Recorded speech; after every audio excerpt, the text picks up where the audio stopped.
I'd like to start the Architectural Board of Review meeting for September 4th, starting with general business, public comment.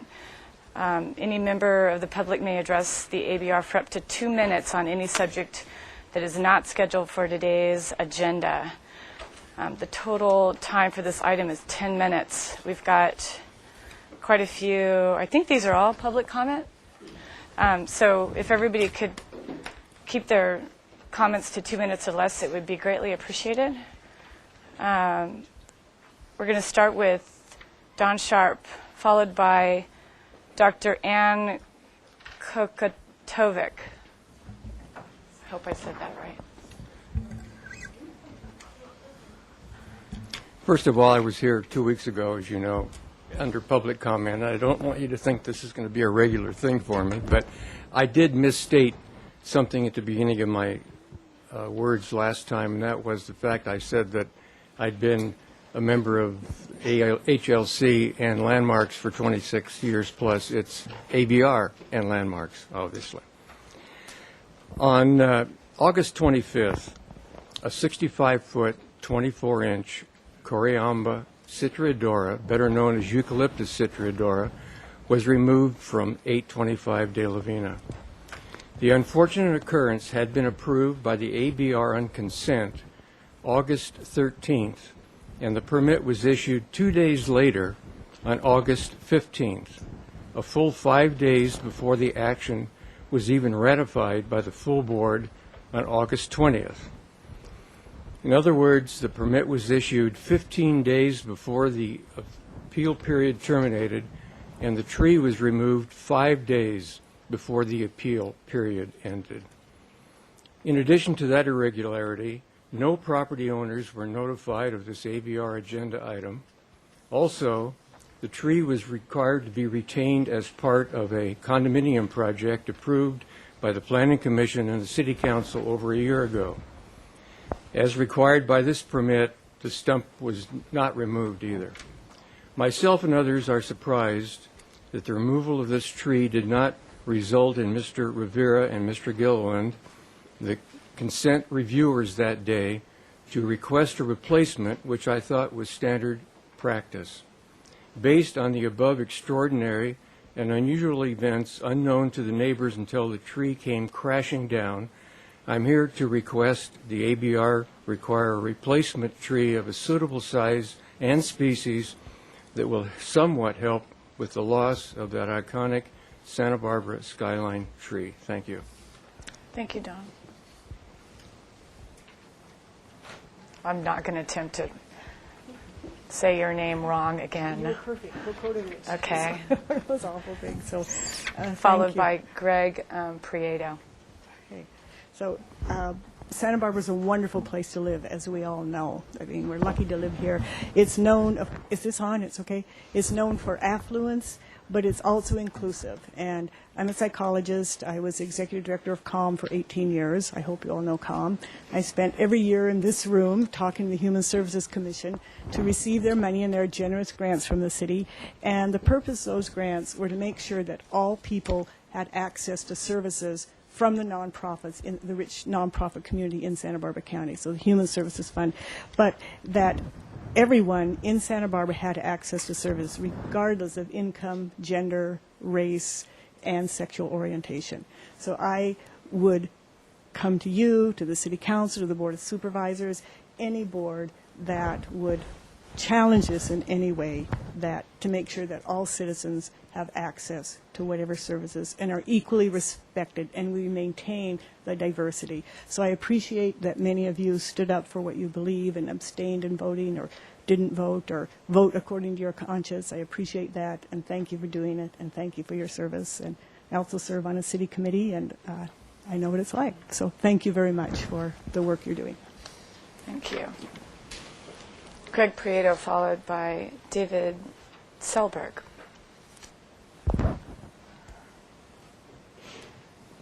Good afternoon. My name is Greg Prato. I'm a graduate student here at UCSB, and I'm also a board member with Pueblo People United for Economic Justice Building Leadership Through Organizing, and I'm here today to thank you all very much for the sort of work of conscience you've been doing. I hear there's been a bit of a brouhaha around the recent abstentions that happened in about the Chick-fil-A approval, and while I think as an advocate for the community and somebody who cares very much about issues of gay rights, I appreciate the work that you've done in abstaining so as to not let those sort of political struggles come to bear on architectural decision making. But we recognize that this is not the forum for that battle. That battle is coming. We will have that later. But we want to thank you very much for exercising your conscience and doing the right thing and pulling yourself out of that. Out of this process so that you could make an informed decision that was not a biased one. So thank you very much for your time. Thanks, Greg. David's going to be followed by Tanya Israel. Hello, I'm David Selberg, Executive Director of Pacific Pride Foundation. We're the gay lesbian organization in Santa Barbara County. And I wish to both honor and support those ABR members who abstained from voting on the Chick-fil-A permit process. The City of Santa Barbara has a process with city staff. In that process, they proceeded with final approval of the restaurants, so the system worked. For one ABR member, this isn't an issue of personal versus professional or even politically based.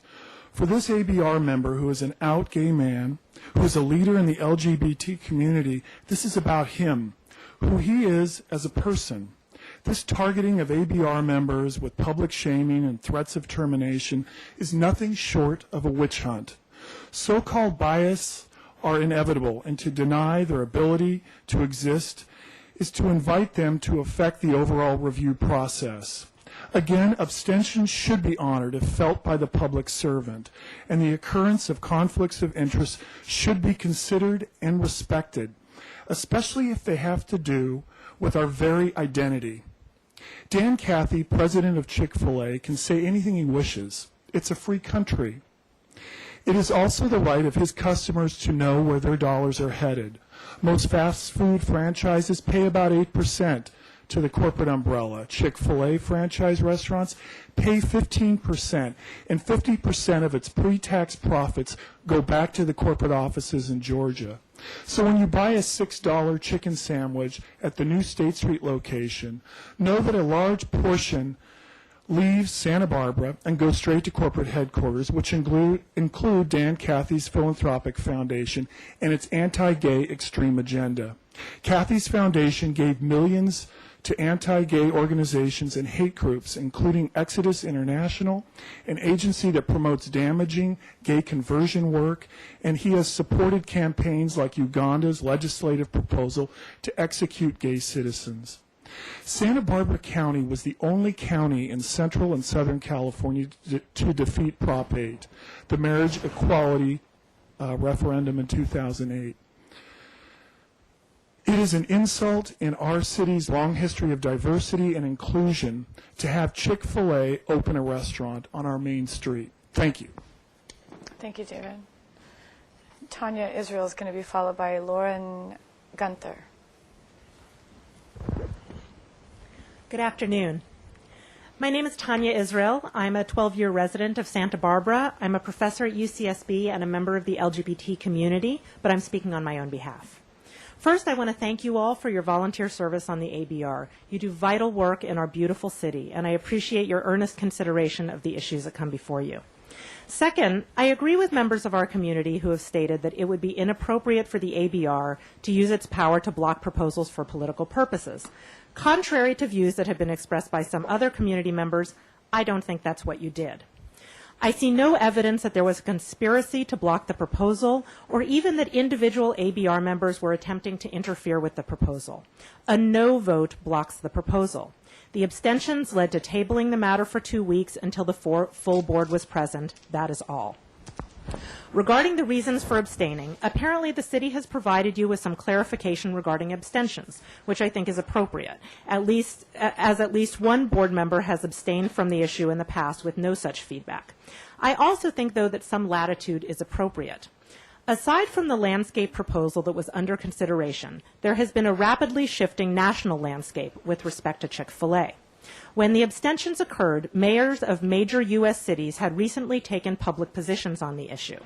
In the midst of such tumult, I would grant you some latitude to take a little longer to think on the issue, to consider whether or not it had any bearing on the proposal, or whether or not your feelings about it might influence your decision to the extent that you would want to recuse yourself from the vote. Although none of you stated that pausing for a moment was the reason for your abstention, I would certainly understand if a member of any city board took the time to reflect on such matters. I'm sorry I was silent for so long. I had assumed the city council members and the public would accept the clarification of guidelines regarding abstentions as sufficient to put the matter to rest. I just want to make sure you know that there are people who do not think any additional time and energy should be spent on this matter, and that we should let you go about doing your business. Thank you, Tanya. Lauren Gunther's going to be followed by Jeff Green.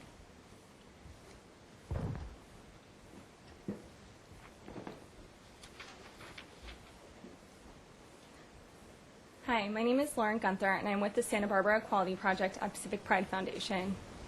I'm here today to offer my support to the ABR members who chose to exercise their rights to abstain from voting and have received an onslaught of unfair and inaccurate public criticism thereafter. Contradictory to the notion that they voted in favor of their personal bias, these 3 ABR members not only acted honorably in accordance with their acknowledged conflicts by choosing to remove themselves from the voting process, but they also maintained the integrity of an unbiased review process by choosing to do so.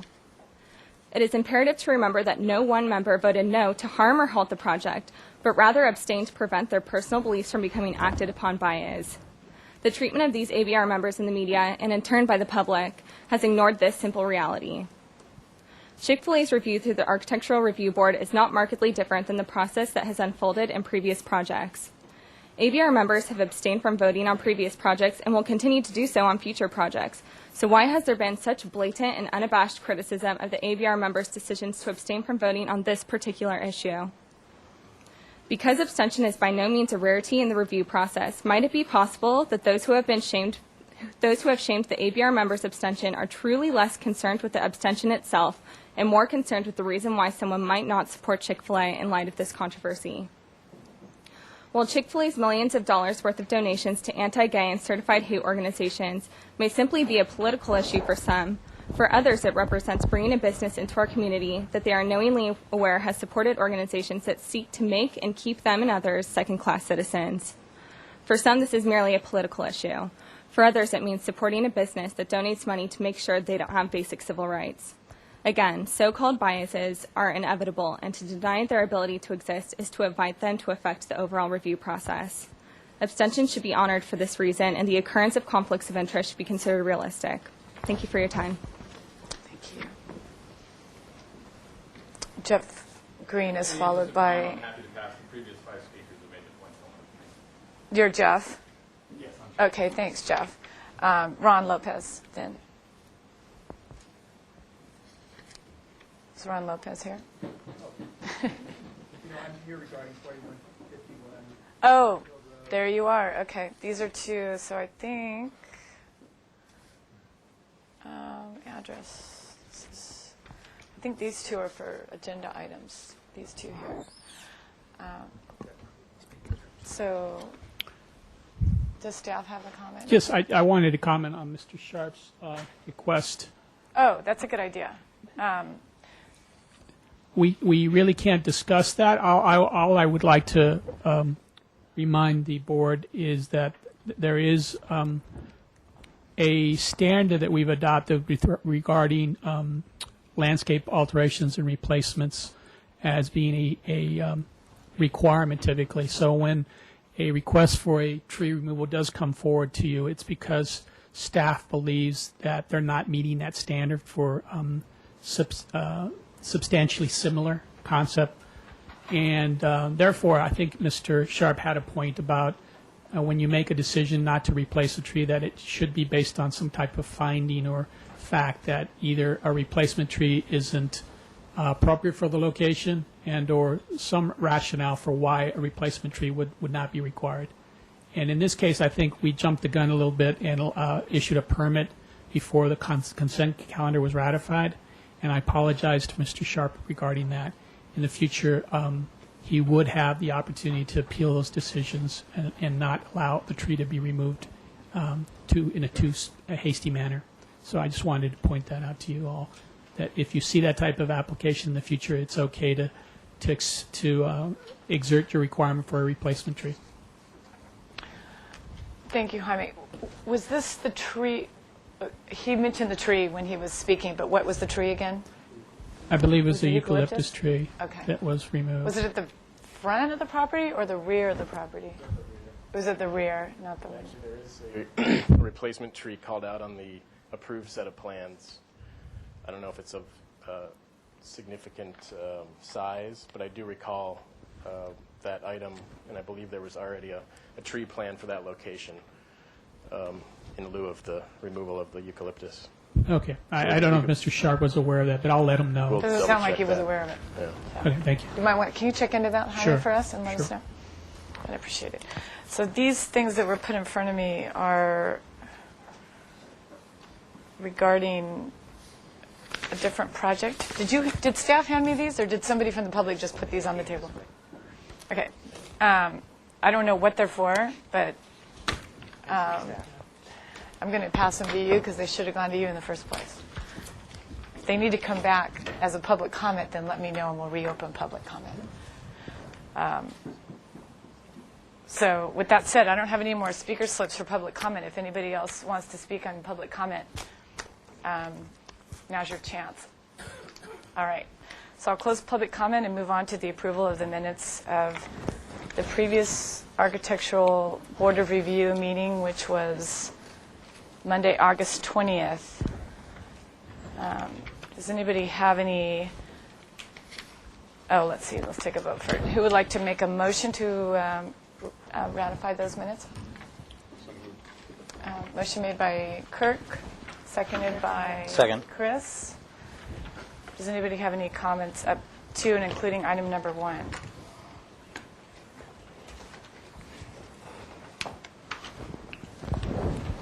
Item number 2.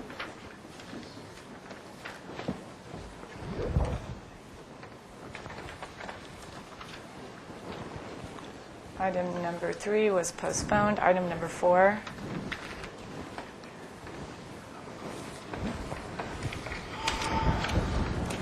All right. All those in favor, say aye. Aye. Opposed? I'm abstaining. Tony, did you get that? Okay. Motion carries. So we'll move forward to the consent calendar of Monday, August 27th. Can I have a motion to ratify the consent calendar, please? I'll make that motion. Motion made by Paul, Second. seconded by Kirk. Okay, for consent, on August 27th, we had item A, 301 South Hope Avenue. A review after final was approved with conditions. Item B, 130 South Aliso Street, got a final approval with a condition. Item C, 822 East Cannon Perdido Street, got a final approval of the details and color changes as submitted. Item D, 121 Gray Avenue, was postponed indefinitely, and the consent calendar was reviewed by Chris Skilliland and Paul Zink. Thanks, Tony. All those in favor? Aye. Opposed? Motion carries. Announcements. Staff have any announcements? We have an ABR appeal at 901 Olive Street going to City Council next Tuesday. So we need an ABR representative to attend the council hearing. Don't know exactly what time. You're out of town, right? This is, you stepped out at the end of the meeting, and I chaired the rest of the meeting. Oh, yeah. So I can go, unless you wanted to remember which project it is.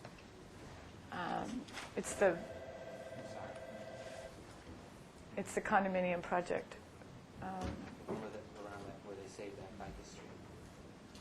on Olive Street. On Olive Street.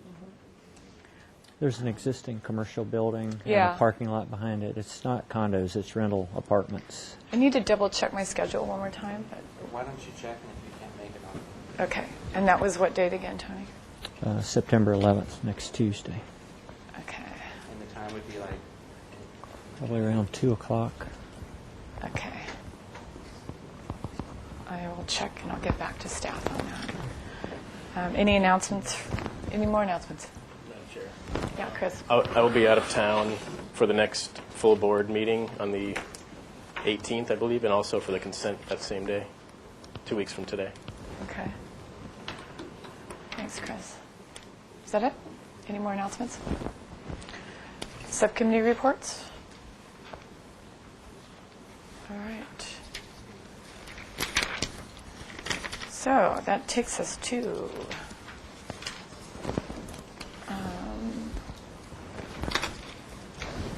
the regular agenda, starting with number 1, 4151 Foothill Road.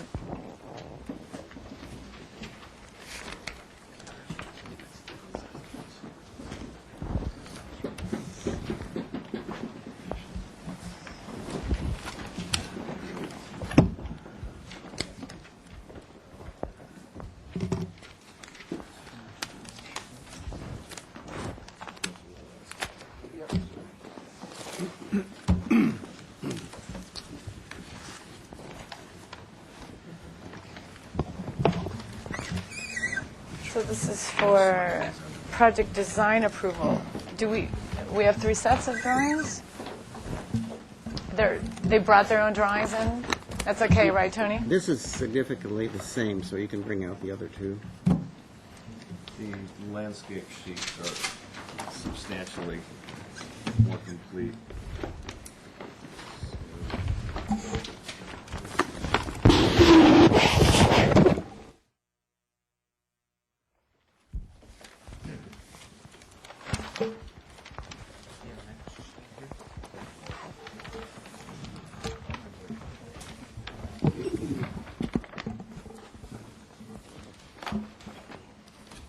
All right. Your name for the record. Yes, Richard Six, LMA Architects, representing the Tobes Group. I'm Steve Fort with Suzanne Elledge Planning and Permitting. Bob Cunningham, Arcadia Studio. Bob Cunningham, Arcadia Studio, landscape architect.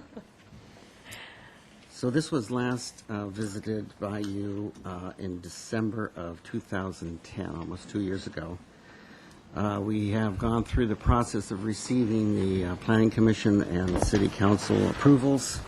Had a lot to do with annexation and so forth. So we're on our way to the building department, hopefully getting, I think we're here for preliminary review today. And I don't know if all board members were here, so I'll go on a quick overview. This is located at the intersection of Foothill and 154, that triangular open grass lot that slopes. Oh, you have? Okay, very good. So there have been no significant changes to the project since December 2010. Good question. Tony, did you hear that question? Okay. Is that it? Oh, there are quite a bit. Do you want to go through those, Richard, or do you want to, one by one, you have a copy of it? Yes, I do. Okay. So the motion was that the board really liked the project, and the bottom line was that the project's design is compatible with the city and the neighborhood, and the mass-book and scale height and scale are appropriate to the neighborhood. Liked the detailing and thought it was a nice project. There were a few minor comments. I don't know. I think that we should go through the changes the minor changes before we go to the minor comments from last Review Board? Yeah, hold on just one second. Tony's whispering something to me that these were not the latest. This is the last. It's not what we have. Uh-oh. It's a good thing somebody. December 2010. What do you have there? January 25th, 2010. That was the time before that we Time came. before. Which actually, I don't want to overcomplicate it, but when we came in January, I believe you still made the compatibility findings. We went away for almost a year to December 2010 and came back and showed you that the site plan was revised from 3 buildings to 2. I think that was the general why we came back in December, was to run the slightly revised site plan by you. You know, Tony, Richard's got the minutes, so I'll just let him go through those minutes Okay. one by one. So maybe I could read the minutes. You can hold those thoughts while I go through the changes in the history. Okay.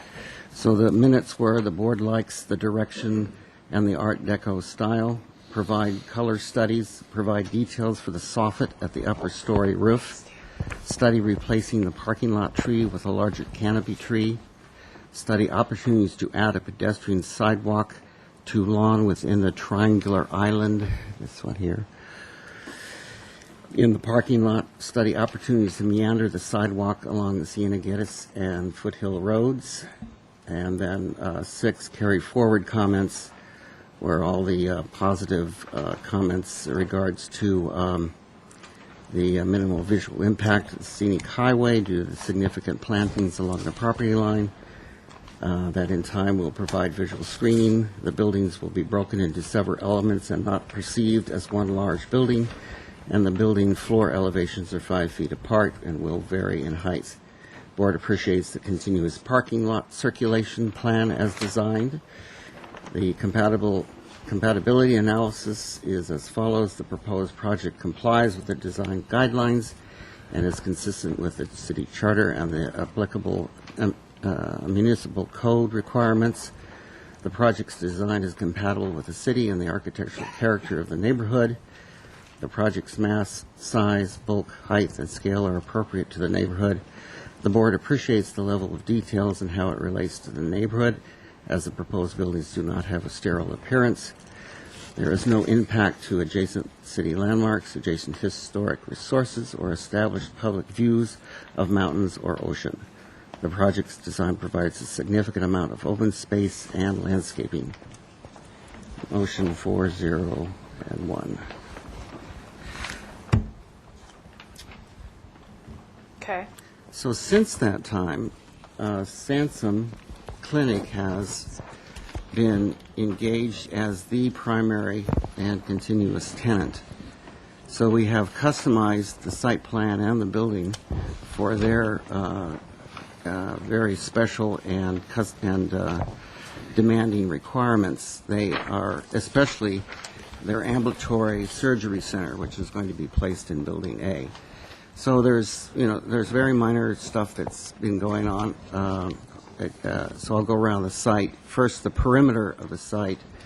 The Caltrans folks have manipulated and demanded that the sidewalk be up against the street, and the parking, the tree pockets be in back of that, which is kind of an unusual arrangement, but that's what we were what was forced upon us by Caltrans. We have a sheltered bus stop, which will be per the city or MTD standards.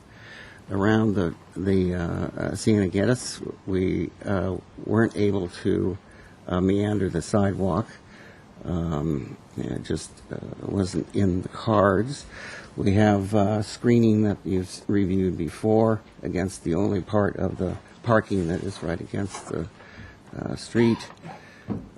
There's again another uncovered bus stop here. And then we have 3 monument walls for monument signs, and we're just, signage is not part of your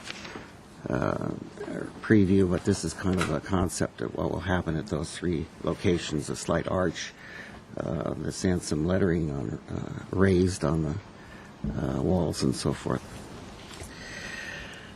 That's pretty much the perimeters. On the interiors, one of the main changes is that we were able to eliminate the site drops considerably, and we were able to, on request from Sansom, eliminate a strong retaining wall of 3 or 4 feet high here that has steps and so forth. So we've graded the considerable effort to grade the parking lot a little more steeper, and have been able to eliminate that awkward impediment to the main entry. Again, we have an entry plaza drop-off requested by Sansom to have 3 queues. There is significant parking for the outpatients that are exiting out directly after surgery.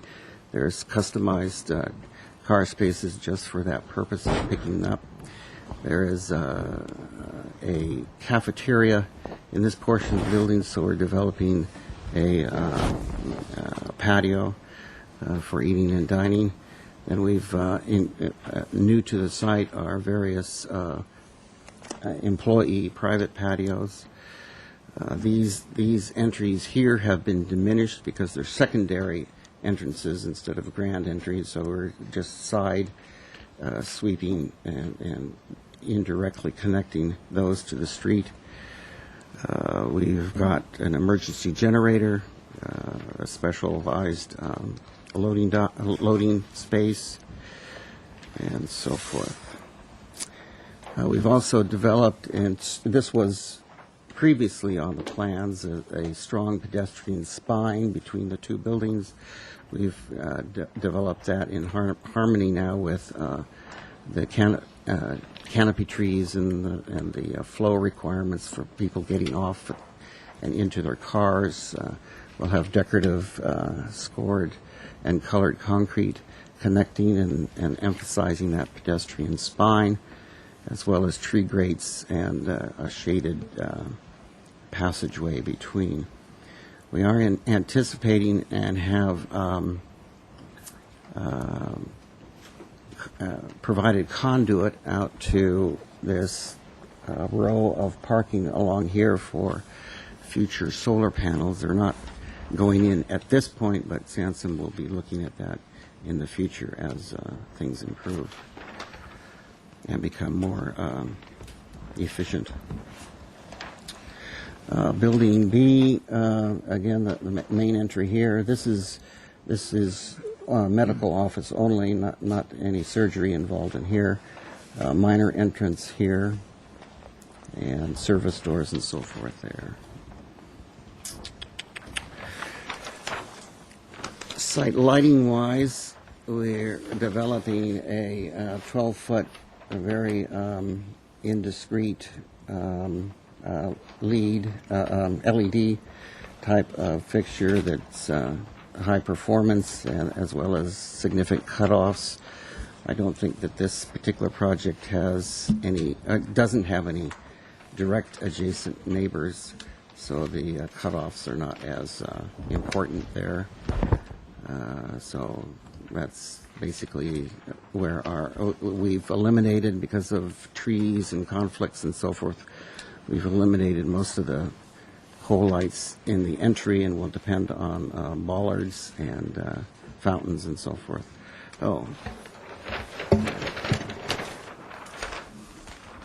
We will, as we have eliminated the stairs and so forth, this plaza will have, flanking the entries, will have a fountain, which will, we haven't quite got there yet, but in final design, the walls that enclose or semi-enclose these patios and gardens will have at the end of it a fountain shooting down into a pool that kind of reflects the deco of some of the spires in that building.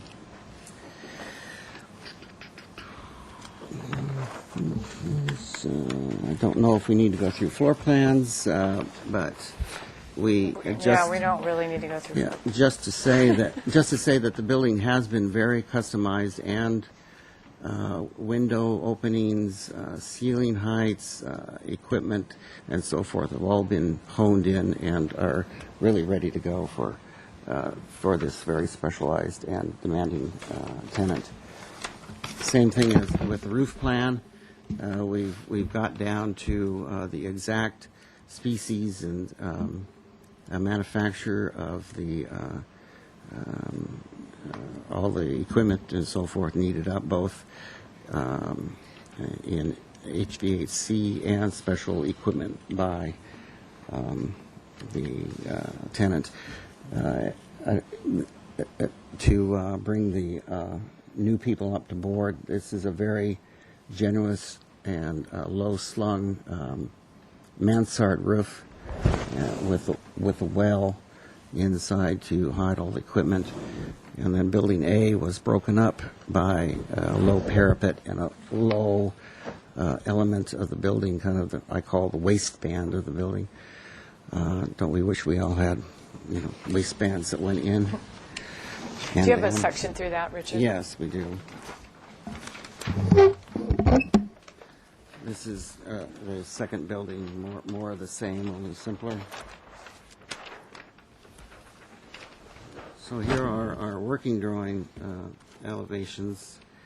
Again, the low flat parapet roof. We have tamed the three-dimensional spires, and it's going to look like this to simplify it and so forth. So we're taking the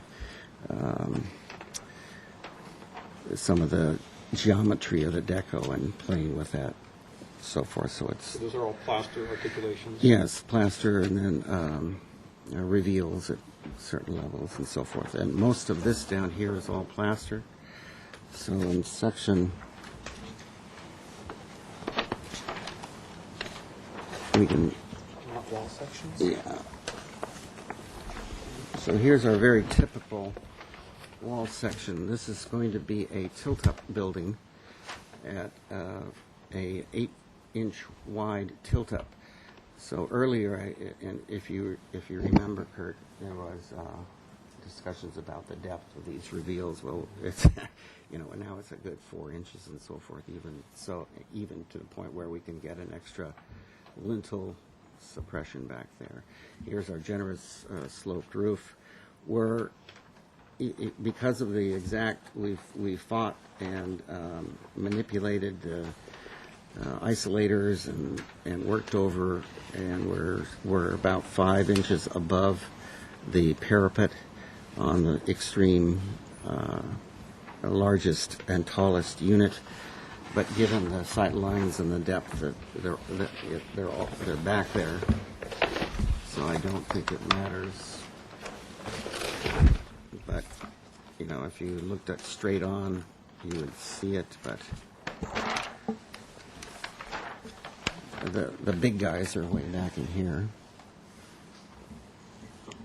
Also, we've had to expand the screen walls and to become parapets instead of having that broad and open. But if I was under the knife, I would rather have a doctor that was happy with the air conditioning and the ceiling heights. These I think you've seen before. I just threw them in here to give you a more overall view of. These have been updated with the current elevations and so forth. These are the site elevations, including the neighbors and the streets, and to give you an idea of the scope and scale. Here we're looking from the west or interior of the site, or from 154, to give you an idea of the building differences in height. The main building? That's the main building back door. Back door.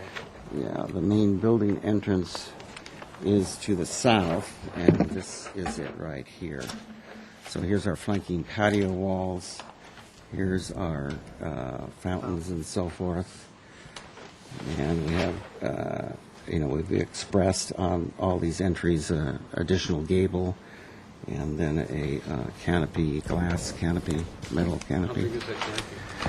Canopy is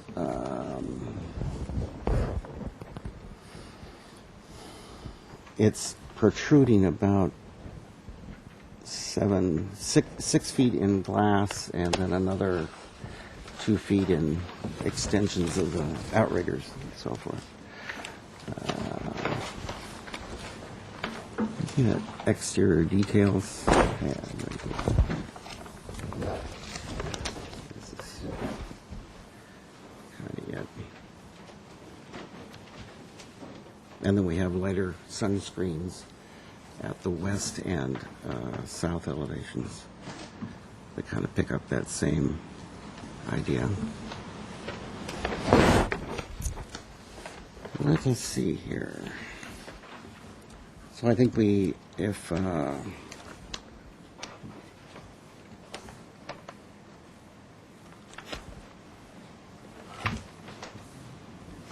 What are you looking for? So if I don't get any questions, I'll go on to colors, or you want to? Colors are fine. Colors Soffit are fine. details, larger canopy tree, pedestrian sidewalk. Those just the comments from the last meetings. Okay, so here we are with the colors. The bottom band would be the darker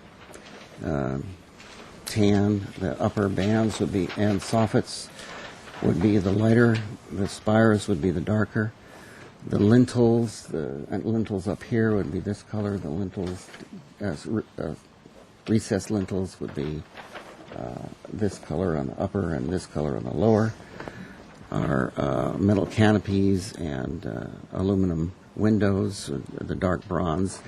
Then we have a lot of spandrel glass, primarily on the lower 3.5 feet, and at some places we have the spandrel glass up 3/4 of the way for doctor specifics, privacy into offices and so forth. A lot of different demands there. Then we have at the entries and other points, we will have applied here slate of different colors in this pattern. So we'll take the rust slate and do the, for a better word, the top of the Ys and the focal points with that, and then around the sides we'll have the greener slate.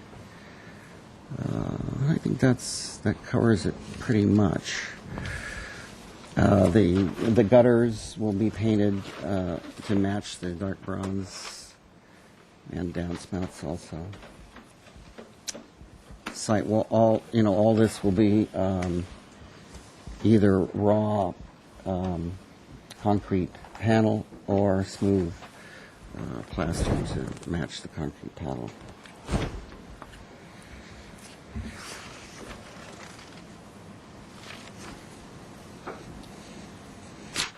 So do you want to go back to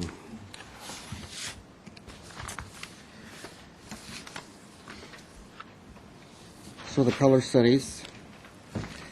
The details, we haven't provided the details for I think the comment was before that the length of these eaves would be boring and an opportunity to have something.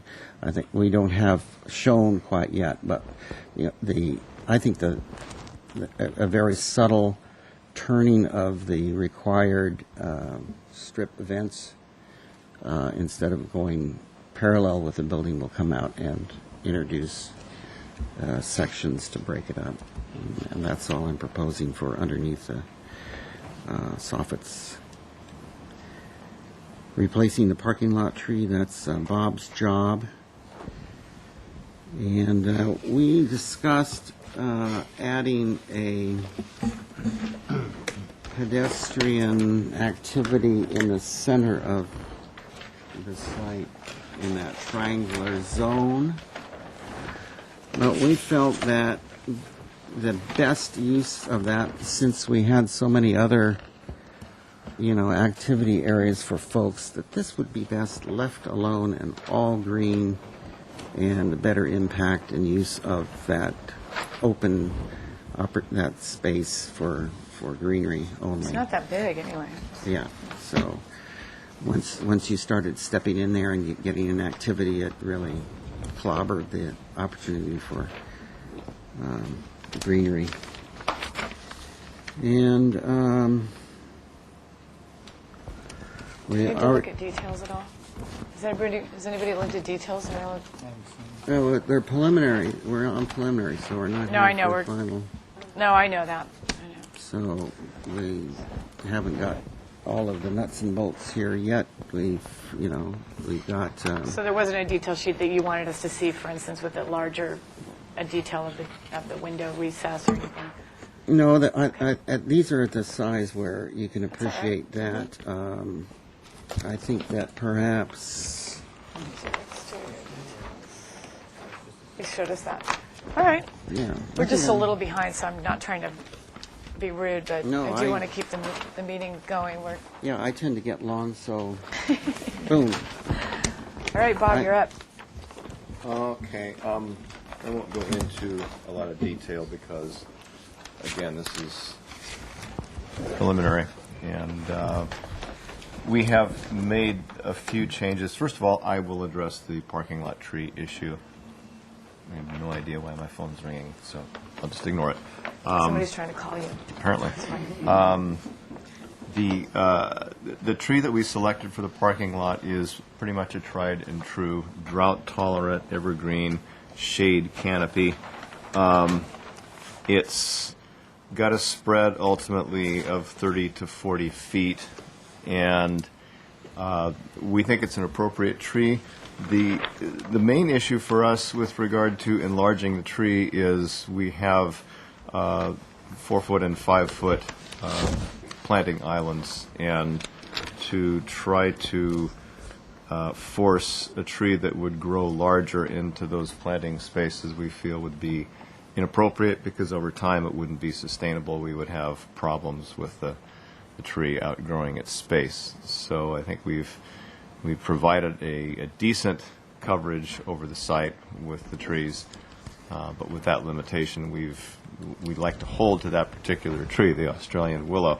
That being said, the darker circles that you see, the large dark circles that you see on the plan, are native oak trees where we do have room to plant them, and I think they'll provide quite a bit of shade along the parking, particularly along the western edge and at various locations within. Other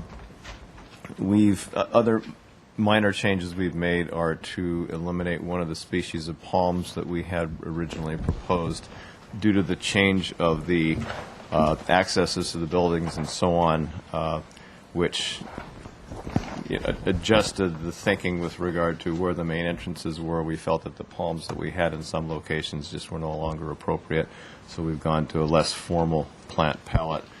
And we have changed, we've added an albizia tree in place of some of the jacarandas that we originally had, just for some additional interest. We've changed the eastern redbud, which is a tree that's not as water-wise as the tree that we've used to substitute for it, which is a white crepe myrtle tree. We also have, if you look at the tree planting plan, which is the first sheet of the substituted set, this particular oak tree is not called out as to be protected. That's simply a drafting, not yet done issue. But I also would like to call your attention to what I think the requirements are from either staff or the Planning Commission, that we preserve 4 oak trees on site. In fact, we're preserving 4 trees on site. And in one of the 2 oak trees that we're preserving has 2 trunks, and it's been referred to as 2 trees. And that's, I believe, this one. In fact, we've just got 1 stone pine tree and 2 oak trees, one of which has 2 trunks. So we're not trying to sneak by anything, but it's simply a matter of how everything's been described. In fact, we're replacing oaks on a better ratio than the minimum requirement. I think we've got at least 10 oaks for every one that we're removing. We've got actually 26 new oak trees.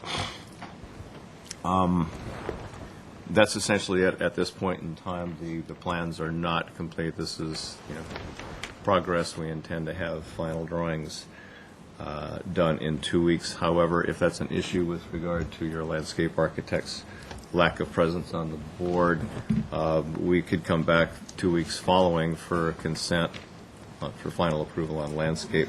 I wouldn't want to hold up the project 2 weeks because of that, if that's possible. And that's You want all. final approval on landscape in a couple weeks, but they're only asking for project design approval. Exactly. We're planning on being back here in 2 weeks, correct? For final approval? You said. You might. Okay, I thought we were. Never mind. The goal, but. Just forget all that. We'll be Getting back ahead of in yourself. we'll be back in a month. Okay. Is that it, Bob? That's it. Thank Okay, you. we have public comment on this project, so I need to get to my notes. We had a meeting last Thursday. And we're already way behind. So, again, I just want to remind everybody to try to keep your comments to 2 minutes. Ron Lopez, followed by Del Britsky. Sorry about the pronunciation. Del. Usually sit in your chair where you are. I believe Ron Lopez is going to give me his time, so if I can have... Oh, Ron's going to If I give... may, I would like to give Sure. Mr. Britz. Thank you, Ron. Go ahead, Del. Members of the board, I submitted a letter to you today to be included in the minutes. So I'll just kind of paraphrase it. Good afternoon. Del Britsky. I represent the owners of the property directly to the south of this project. And I've got 5 or 6 issues I'd like to have you consider. First one is about drainage. We'd like to be assured that the project will not alter the pattern of storm drainage onto or off of our site. Del, he might want you to speak a little closer to the mic. Okay. Yeah, go ahead. Should I start over? No, go through. Okay. Of special concern regarding the drainage is the northwest corner, the high point of our lot. The existing flow pattern will be greatly interrupted by the project, and we're concerned that the water may not be able to get around their building and go where it always has gone. Second item is the existing irrigation system on our, basically it's our lawn and surrounding perimeter planting. The added parking there will cause the irrigation system there to be demolished and interrupted, and we'd like to make sure that our system is made whole once the project's done and irrigation occurs as it is now, so restored as to its existing condition. Third item is kind of a serious thing. If it may not be, but I understand there's going to be excavation near the north of our building there, where these parking spaces go in, and depending on how much cut goes in there, it could affect the footings on our building, especially the columns of the north side. And I'd like to have a soils engineer or structural engineer look at that and make sure that our footings will be safe and not cause the construction won't cause any movement in there. If, again, I don't know what the cut is or how deep it'll be. Fourth item is the non-exclusive parking easement. I've yet to see, I know these drawings are probably available, but I would like to see a dimensional engineering drawing that shows the easement location in reference to our building. It looks tight in there from the way I understand it's going in, and I'd just like to make sure that's located properly. Second item on the parking easement is that we'd like to have access from the parking since it is non-exclusive. It's parking for anybody that wants to use it. I would like to have direct access into our building because these cars will be right in front of our building where the public would be coming into it.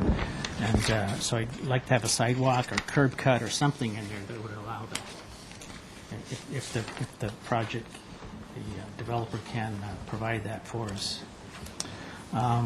The last thing is the Brazilian pepper tree in the northwest corner. It's probably the best tree on our lot, and take some pride in it. And our tenant has worked diligently to prune the tree and keep it in really good shape. And I'm concerned that, again, construction may disrupt the roots or endanger it in some manner. And I'd like to have an arborist look at that and make a determination if the tree will be harmed or whatever the condition I is think it's there. coming out.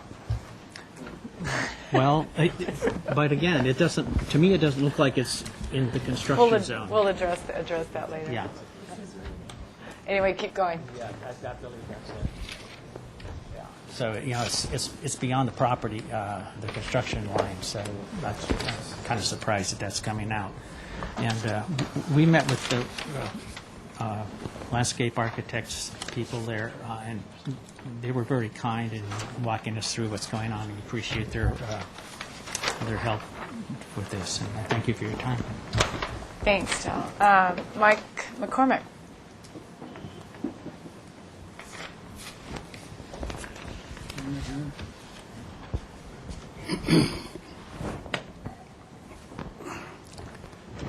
Hi.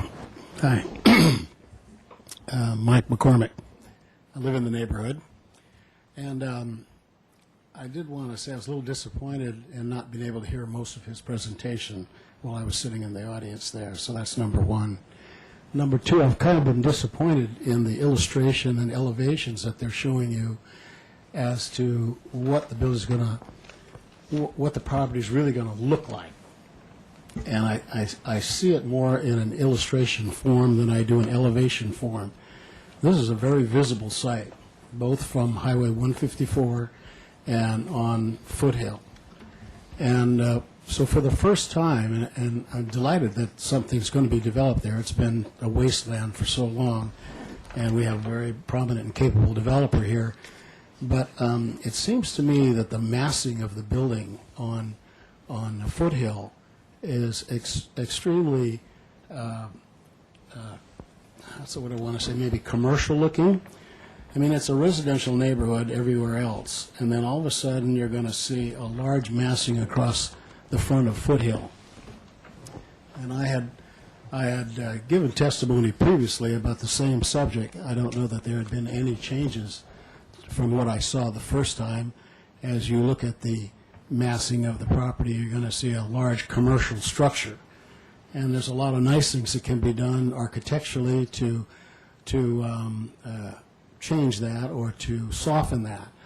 But I think that's the biggest concern I have, and I wanted to express that feeling because I think it's what the public sees that really makes an impact in the neighborhood. And if you saw a nice illustration of this, or even a model, you would see, I think you'd have a little bit different impression of what I see just looking at the elevation and the site plan. Okay? Thank you. Thanks, Mike. All right, we don't have any other letters or anything, right, Tony? Before we get into questions, does staff have any more comments on this project? Okay. Are there any Planning Commission resolution items that are directed specifically to us? There are the standard landscape compliance requirements, which the applicant appears to be in compliance with. There were two additional conditions that the Planning Commission added. One is that the applicant consider carports with solar benefit for some of the parking spaces, and the other was to consider drainage improvements in the parking lot. So maybe the applicant can address those right now. Do you want to go ahead and do that really quick? Carports and drainage, additional drainage issues. David come up for Yeah, okay. We have indicated on our plan, roof plans, that future solar arrays, and I emphasize future, 1, 2, 3, 4 on building A, and then 2 on building B, and they're significant. And then on the site plan, and we've also, in our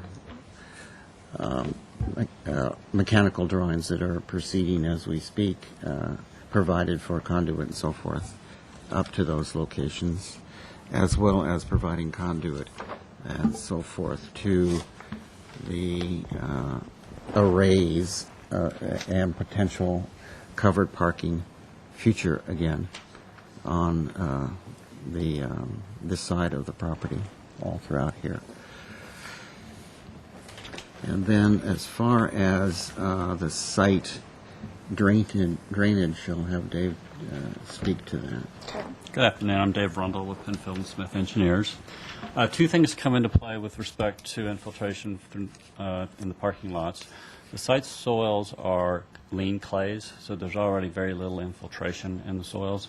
They've been tested, and the infiltration rate is ½ inch to 1 inch per hour, and it's classified as severe with respect to infiltration. And we worked with staff on that, and we've actually reduced the amount of runoff from the site with the BMPs that we've employed. The second thing is there is groundwater contamination from the previous gas stations on site, and to add water into the groundwater table and exasperate the plumes is not desirable. And so the county fire department has asked us to minimize the infiltration potential. In fact, in the detention basin, we've been asked to put a liner in that so that there's not infiltration going down and forcing that groundwater plume to be bigger. So with regard to those two things, we worked with staff and the fire department, and I don't believe maybe the planning commissioner was knowledgeable about the background of the soils on the property. Okay. Thank you. Yep.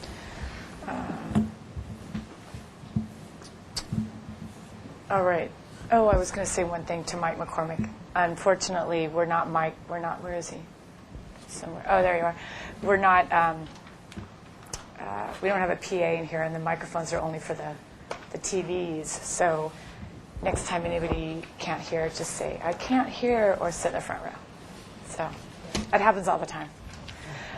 Questions from the board? Stephanie. Landscaping question for Bob. Why aren't you saving the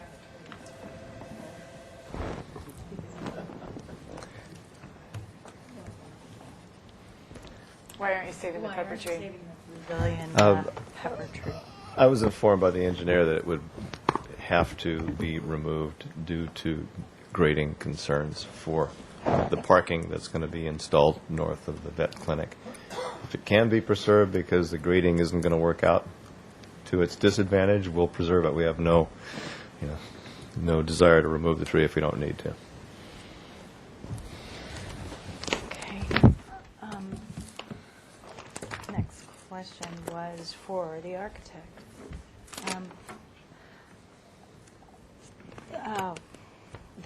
This band above the windows, is that supposed to be in a separate color, or is that something that comes out from the building? Is that exactly? Yeah, it's recessed back about 2 inches from the face of the tilt-up panel.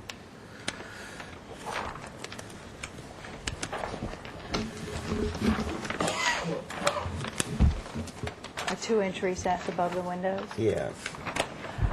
And can you speak to the change of the design of these spires from the last submittal? Well, they were more pointy. Yeah. And we realized that there was significant problems with flashing and transitions in surfaces and so forth.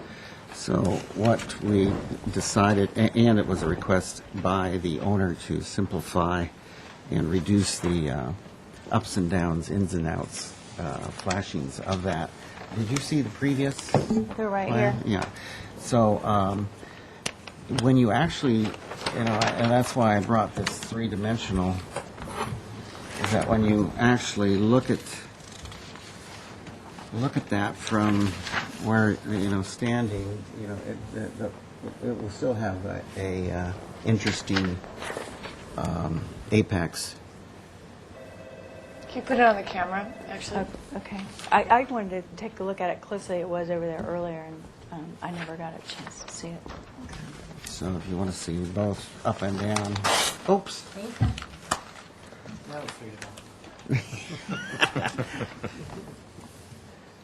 So that's what we've done. We've started out with, about 8 or 9 different facets and terminate some of them just before the roof, ending up with 4 facets.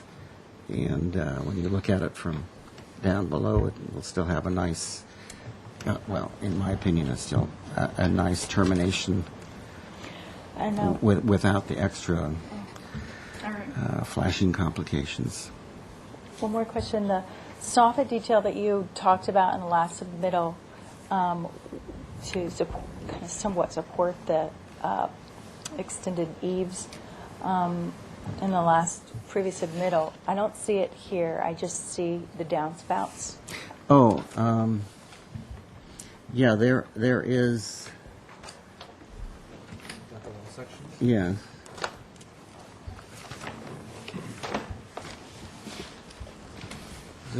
This is the downspout here. This is the corbel, or so it's just right that here. triangle? That triangle, and it's that wide.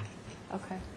So it helps terminate the roof at the end. I couldn't tell from the exterior elevations. I'm glad it hasn't been eliminated totally. Here it is right here. Yeah, I see it there. Yeah. That's why I wanted to make sure it wasn't completely gone. Forgive me for revisiting this because I was not here for the original submittal. The design intent of this project is Art Deco style, and I hate that. It was discussed on the previous meeting that's what it. What's the question? Sort of was.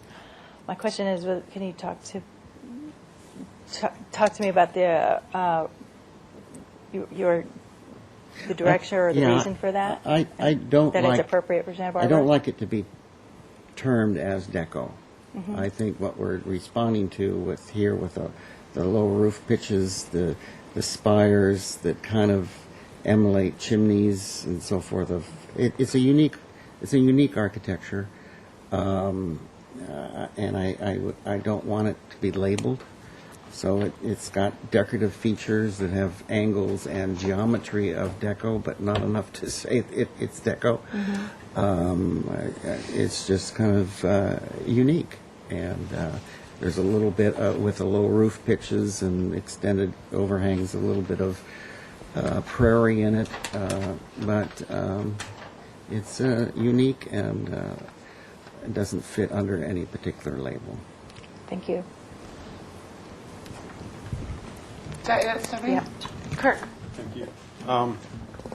So I'm looking at the previous submittal, Richard. One of the things I was excited to see was that extended one-story canopy at the main entrance that's now been eliminated. I could pull out the other drawing if you'd like.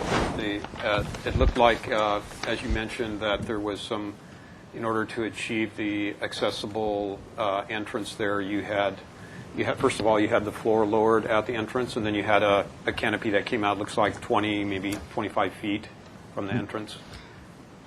We found that was at a point where we understood that the Sansom Clinic would have overnight guests, and the criteria is to have covered entry from your drop-off point to the building. So that extended and made that requirement. We've since found that they will only have day surgery, outpatient, so that requirement went away, so we are not going there. Okay, so that leads to another question. Is there any reason why you some code regulation that you couldn't have some extended canopy areas, or trellis-like elements to kind of increase the sense of a welcoming entrance at a pedestrian scale?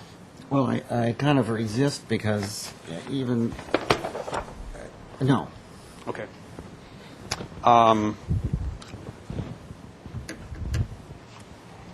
think that's my only question. Okay, cool.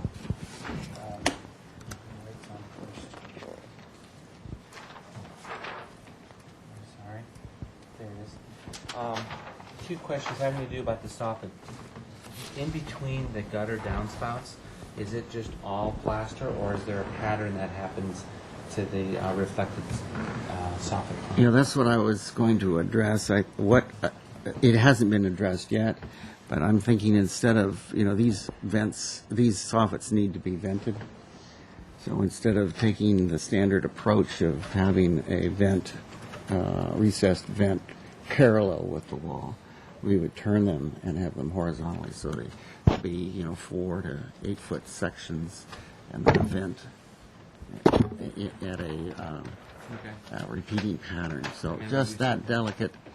I think the building is busy enough that something significant like dropped beams and or faux cantilevers and so forth are not appropriate. Okay. But just something light. Second question having to do, is this going to be painted raw concrete? Is that what I heard you say? And then this is actually plastered? Yes, that's correct. Okay. I didn't touch it. But it was great. That's all. That's one way to shut you up.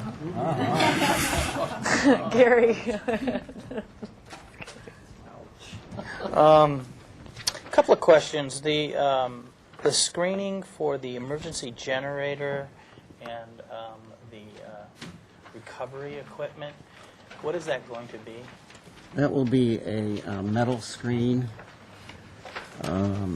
with a metal post and rail structure. Aren't you glad I did these tabs?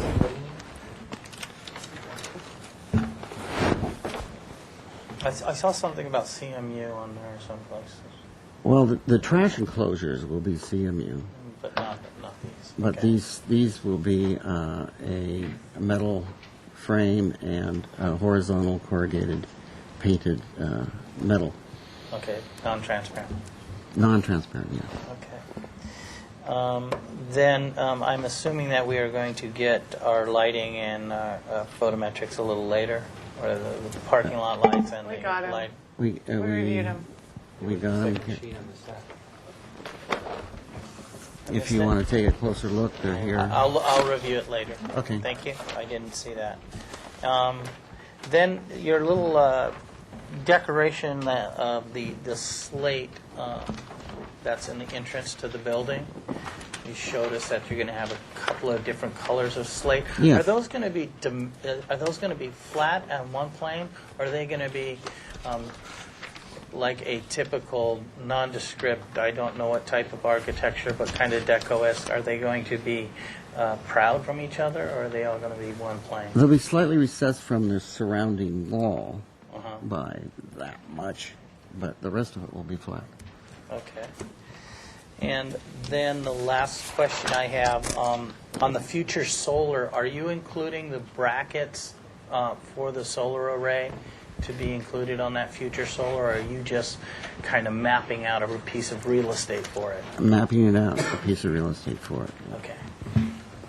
All right. Thank you. Thanks, Gary. Chris? Thank you, Madam Chair. Is this in a high fire zone? I expect it is. Huh? That side of Foothill? Yeah.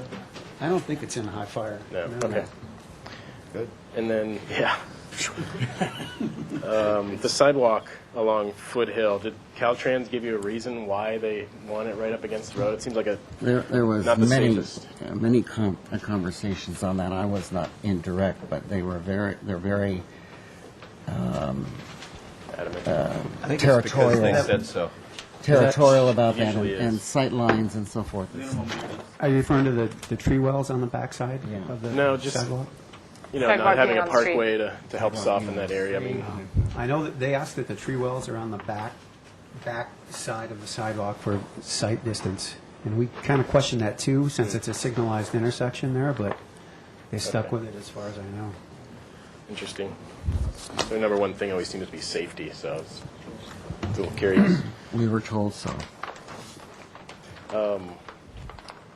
The grading and drainage, it was mentioned the BMPs in place and that there may be a liner in the detention basins, and then it's shown as planted with grass. Does that mean you have a liner and then 6-8 inches of soil on top? What's the depth we have over there? The liner will be probably 2 feet below the dirt, so the Okay, plenty of opportunity. That's all I have. Real quick, Bob, the basic irrigation drip throughout, is it inline emitter tubing, 5/8? It'll probably be inline emitter throughout, yeah. Okay, that's all. All right, I just had one question about the tree. There was a comment about why there couldn't be a larger canopy tree, and Chris didn't bring this up, so I will.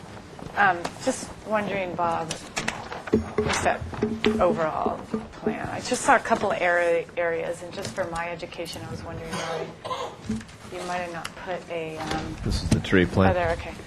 Why you might have not put one large tree here, and that looked to me like actually the only place where you could. I was just wondering why that couldn't be a really large specimen, future specimen tree. These two trees are albesias. They'll probably spread 60 feet ultimately. I think this shows probably more like 40 feet. Okay. These are oaks. They also have potential to be much larger. In spite of what Richard said about this being a non-use area, we are going to put a native bent grass lawn in there. It won't be something that would be mowed, but it would be something that people could use informally. We don't have any paving. We don't have any patio furniture there, but it's there if people want to use it. So it's better to have the two trees instead of one? Yeah, I felt that it would be better to kind of frame that space with trees rather than put one right in the middle. Okay.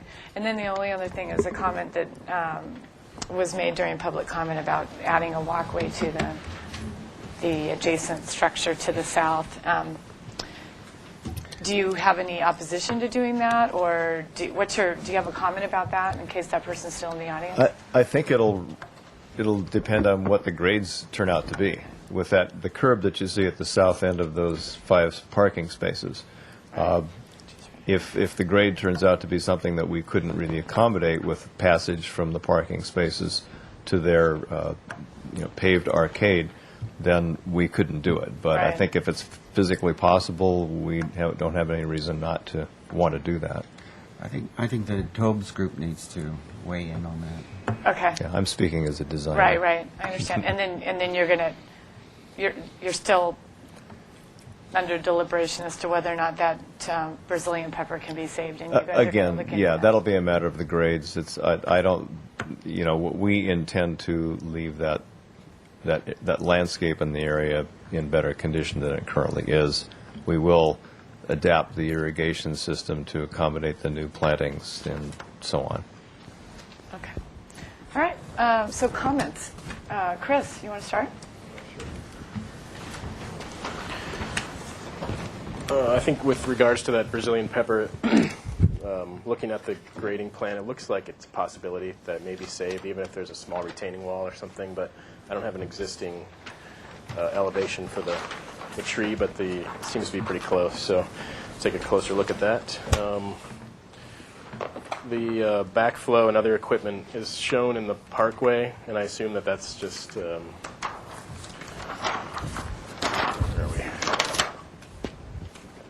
diagrammatic, and that will be placed in a less conspicuous area. That's the backflow. That's the bigger. Yeah. Okay. Yeah, and we will screen it. Yeah. It will be in that place, but it will be screened. It will be in the parkway? No. Oh. The location, this, you can't see this on the camera, but right here, Chris, is the backflow preventer. If it shows up here, that's a drafting error. It'll be on the other side, and it'll be set back about 6 feet from the sidewalk. That's what I figured. I just wanted to make sure that we address that. Drafters. And as you said, these aren't complete. There's a couple areas where there aren't ground covers or plants shown underneath trees, so I imagine it'll go back through. I think aside from that, I looked at the geysers for the canopy tree, and then I'll defer to you since you've looked back over that again. I just looked it up too. It says 30 feet tall, 20 feet wide. So I guess I would still encourage you to consider another species, but I don't think it'd be a requirement as long as you've looked at it and you feel comfortable. I mean, the main thing is to reduce the heat gain on the asphalt, and so canopy is ideal there. Be happy to take another look at it. Okay. Okay, all right, thanks, Chris. Gary?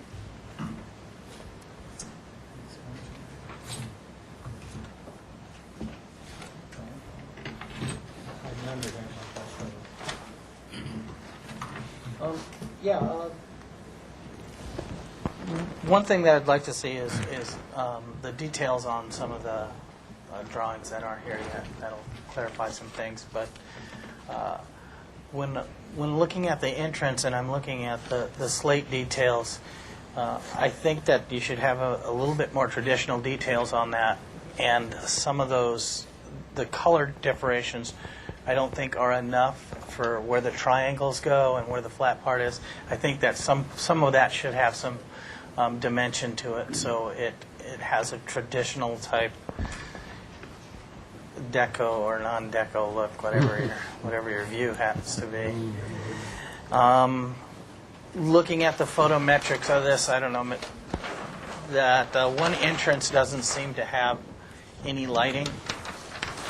If we're looking at the main entrance, no, I'm driving entrance. That entrance right there, we're down to the point zeros, and if we look at the other entrance, it's well lit. So, and I would imagine that the back entrance is not the main entrance to the area. So, it's Good a point. Thank you. minor issue. And then as far as the, I just decided to go away. As far as the solar arrays go, it's going to have tile on the roofing, and we've had some instances where because the structural wasn't designed at the time of the building, all of a sudden we have these big, huge structures to put the array on top of the roof. So I would think that we need to be careful with that as a board and say that if you're going to say there's going to be future solar, the future supports should be put in at this time. And the structure needs to be integrated with the building, and not so it is not going to be on top of the building at a later time. May I ask, so that's the particulars of the connection. I know that we've talked with the structural engineer to have the roof trusses. Mm-hmm. That's all he's talking about. Have the weight capacities for it. Well, we want the trusses, the weight capacity, of course, but also we don't want to have the structural not in an area where the array is going to be. So you're going to come in there and you want to put the array right here. All of a sudden, well, our structural's over there, so we're going to have to add more structure, and they put it on top of the roof. Mm-hmm. And we've had this instance happen on some projects. So I would imagine that with this future solar, that you will have joists or structural that Yes. is in conjoint with the. Thank you. We will do that. Is that it, Gary? That is it. All right, thanks. Paul? Just two comments. One is thinking of the soffit underneath the roof. It should have a little bit of detail, and having just the vents 4 feet or 6 feet on center might not be enough. I don't know what detail you have planned. But when you walk around downtown State Street, it has great soffits, and it's a lot more articulate. But when you find buildings that don't have a soffit, it looks so boring.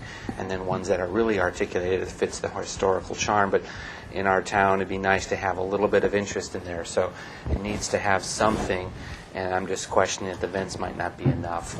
The second point, Gary touched upon it, the drawing that you had between the terracotta and the blue slate, the way it was drawn in color versus looking at your two physical samples, the color is very close and doesn't have as much contrast as your color elevation showed. So it would be good for you to do a colored elevation of a portion of the building and just from ground to the top so we can see how the colors are going to look when all the different varieties of, I think that'll be important for the next meeting. God will have to color his slate more colorful. All right. Is that it, Paul? Is that it? Yes. Okay. Kirk? Thank you. As you know, Richard, I wasn't here for the last review of the project, and so my comments, I think, have to be somewhat limited because of that. But my own feeling is that we have a very large building here, and that the amount of variation in massing is insufficient in my view. I think you've used a lot of nicely designed, carefully thought out elements to attempt to break up the two-story mass, the more or less uniform two-story mass, both with vertical elements and also with horizontal plaster ones. But I think the fact that you have almost an entirely uniform second-story eave, except where it's broken by at the waistband and at the spires, and then also relatively uniform horizontal band for the that defines the first floor there. That it has the building still overall has a kind of a blocky character to me, and I think the loss of the canopy on the south entrance side is unfortunate. I think it really what I think the building needs is some substantial one-story elements. It could be trellises, but I think even nicer would be if they were actual building elements that help to break up that the massive two-story uniformity that's happening right now. And to me, it makes special sense, of course, on the main entrance side from the parking lot, but also from the public side along Foothill there, I think to have at least one element that is only one story to help mitigate that. And then also, I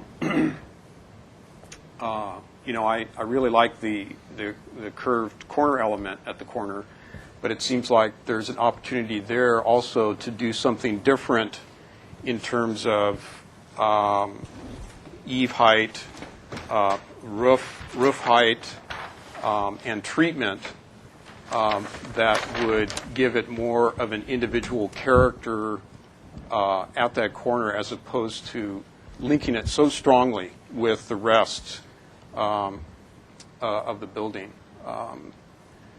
And then kind of along those lines also I think the color choices I think are to me okay, but they're with the sort of unique building type that you're creating here, that there's also an opportunity for more play. In fact, I would say that about the detailing as well, that with such a large building, that it seems like there is, like you see in many buildings around Santa Barbara, that there's different details applied in different areas to give different parts of the building a slightly different character and variation from the main building.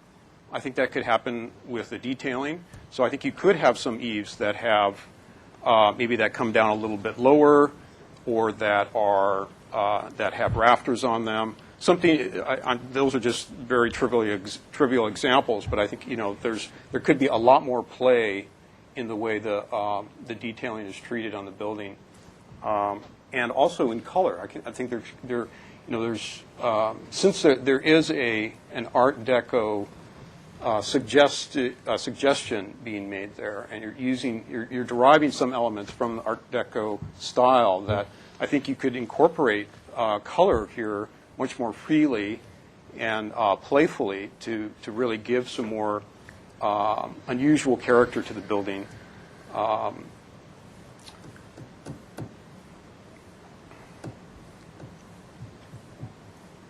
Those are my comments. Thank you. Stephanie?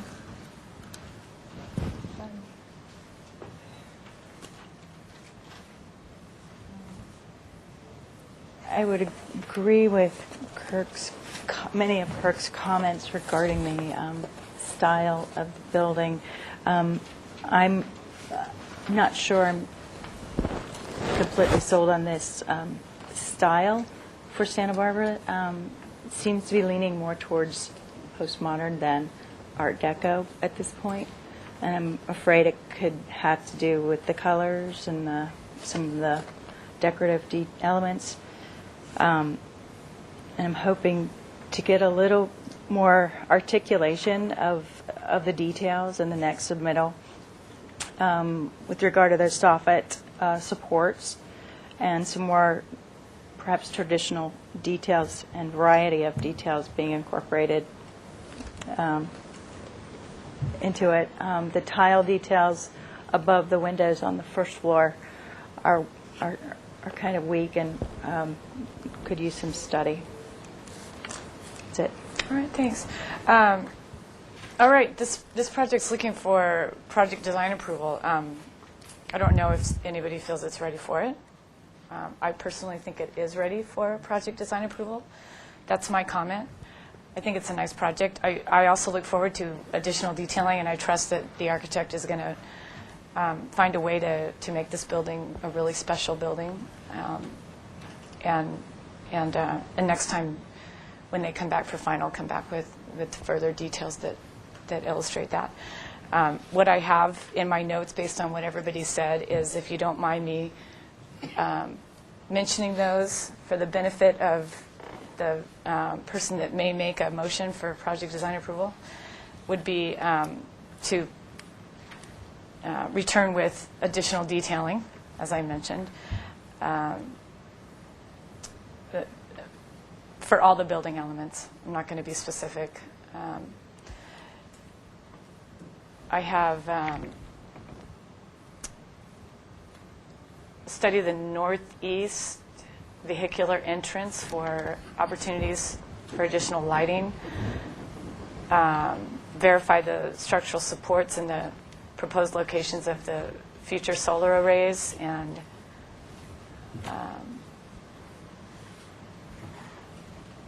I had various comments about soffit details and tile details and colors, but I think it's sufficient to say that we look forward to additional detailing and color selections. I also had a comment to screen the backflow device and to look for ways to not cut down the Brazilian pepper tree, to save the Brazilian pepper tree. Those are the comments that I had. And if somebody would like to make a motion, I'd entertain that. I'll make that motion. Okay. First motion made by Paul. Do we have a seconder? I'll second. Seconded by Gary. Under discussion, any items, additional items? I want to ask if we can have the applicant bring colored elevation study, a partial elevation that's colored, and to bring a reflected soffit plan. All right. Any more discussion items? Madam Chair, just want to confirm that the compatibility findings will be part of the motion. Yes. That'll be fine. You want me to read through it or no need? Okay. I would just add to have the applicant continue working with the neighbor regarding the pepper and the issues that were brought up, the drainage, the irrigation, the parking, and the access. Okay. Did you get that, Gloria? Anything else? All right. All those in favor say aye. Aye. Aye. Opposed? Kirk opposed. Abstentions? Motion carries. Thank you. Thank you, folks. We're an hour behind. So, the next item, Wasn't considering it, just the right away, silhouettes of the is people 601 inside. East Mitchell Terrena, review after final. It's supposed to start 55 minutes ago.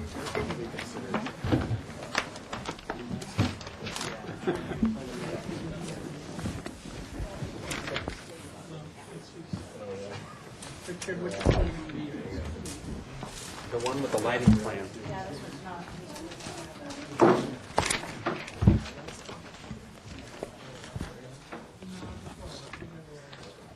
So this is a review after final for revised building finishes, including paint colors, window colors, stonework, and roof coverings.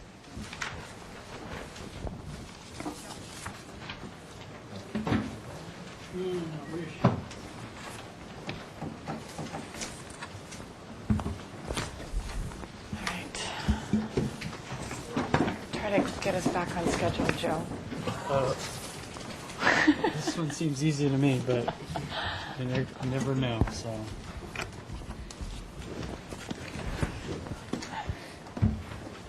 Okay, your name. Okay. My name's Joe Anderlitis, and I'm the project architect for Bella Riviera. And during the process of building this project, we revised some colors that we thought were a little more appropriate, given some samples that were painted on the buildings. And we didn't go to ABR to get prior approval, so the buildings are already painted. And so we're submitting revised color boards. And I've submitted photos of the buildings as they're painted now, but unfortunately they're all in the shade, so I brought my iPad, which shows better pictures if you want to see them. And then I can walk you through all the changes, or we can just look at the new colors and you could give me a blessing on the new colors.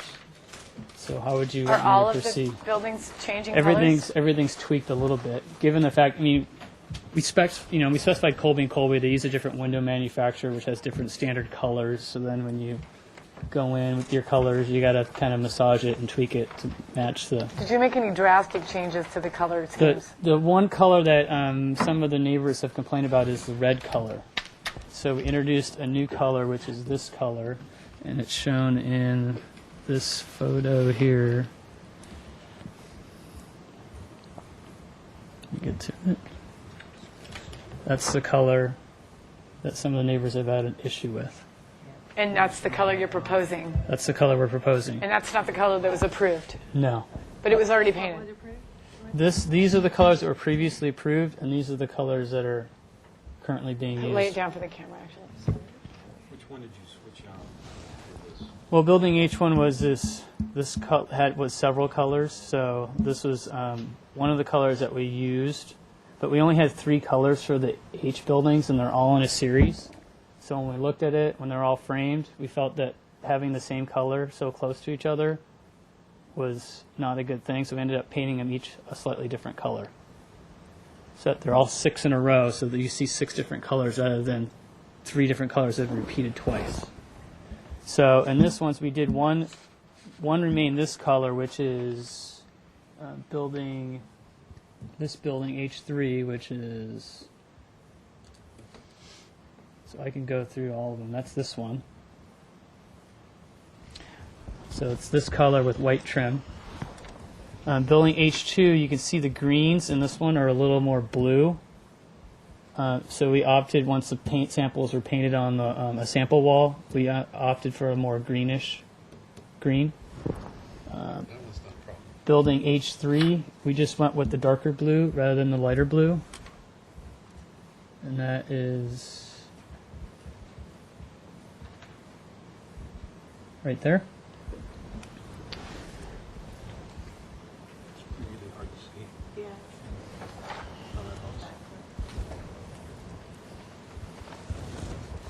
And the building J was this color, and we went with more of a tan color. Building M, we had 2 different colors for building M, and we decided to just go with one color, which is right here.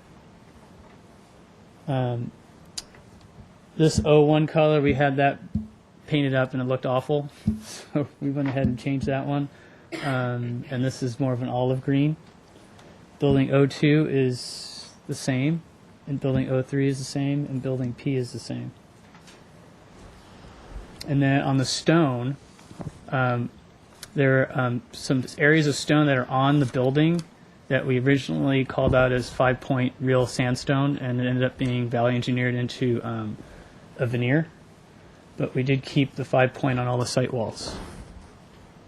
So that's been changed on the drawings and submitted. I believe we submitted the plan with that. A similar stone veneer? No, it's an ashlar pattern rather than a 5-point, so which is shown right here. These are the approved colors, and these are the new colors. So what did you want side by side? These side by side, because I keep preferring back and forth. And then as far as the red's concerned, there's a building on Valerio just up the street, because they've been cited that there's no existing, I mean, there's examples of these colors all over the neighborhood. But here's a building that's red that's just down the street with white trim. So it's not an uncommon thing. There's actually three houses that I found. And the idea of actually using different colors matches the theme of the project, was meant to be built over time. So there's not this cohesive color pattern throughout the project. It was purposely done so that there was different colors that you see throughout the bungalow district. So you have a lime green house next to a gray house, next to a red house, next to a yellow house. So it's keeping with the natural color scheme of the neighborhood, we believe.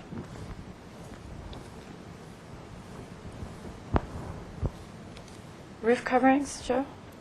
The roof coverings, I think we changed the red roof to a different roof color.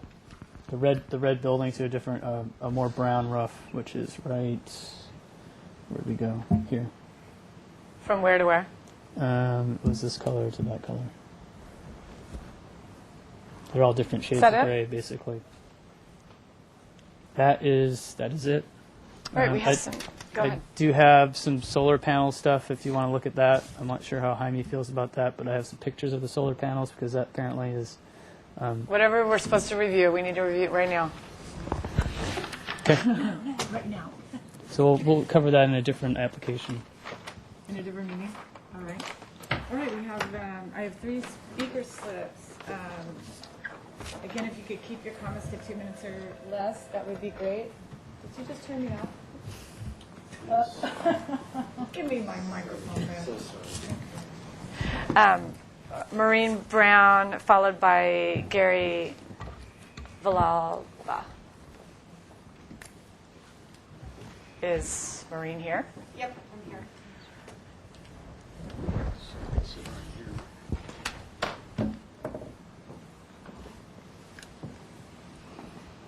Okay, I'm Maureen Brown, and I live at 608 East Micheltorena. I bought my home in 2010, and it is a 1920 Craftsman, very traditional style, right across the street from the project.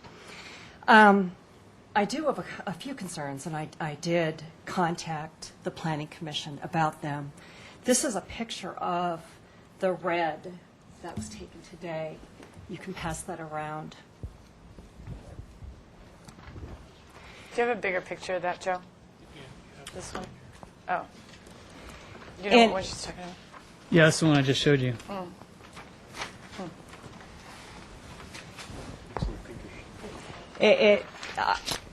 I'm familiar with Craftsman style, and it's really on the pinkish side, and either to go much warmer, which what all the other colors are, there's about 6 different buildings, would be a better idea, or to go altogether towards something way more neutral. It just stands out way too much.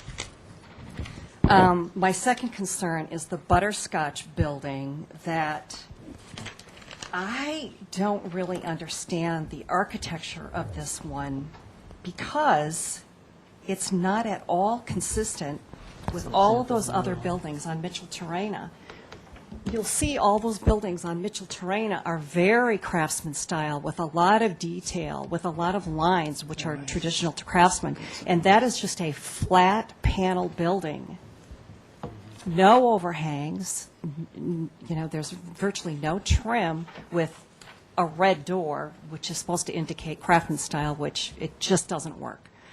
So I find that building completely out of place on Mitchell Terrena.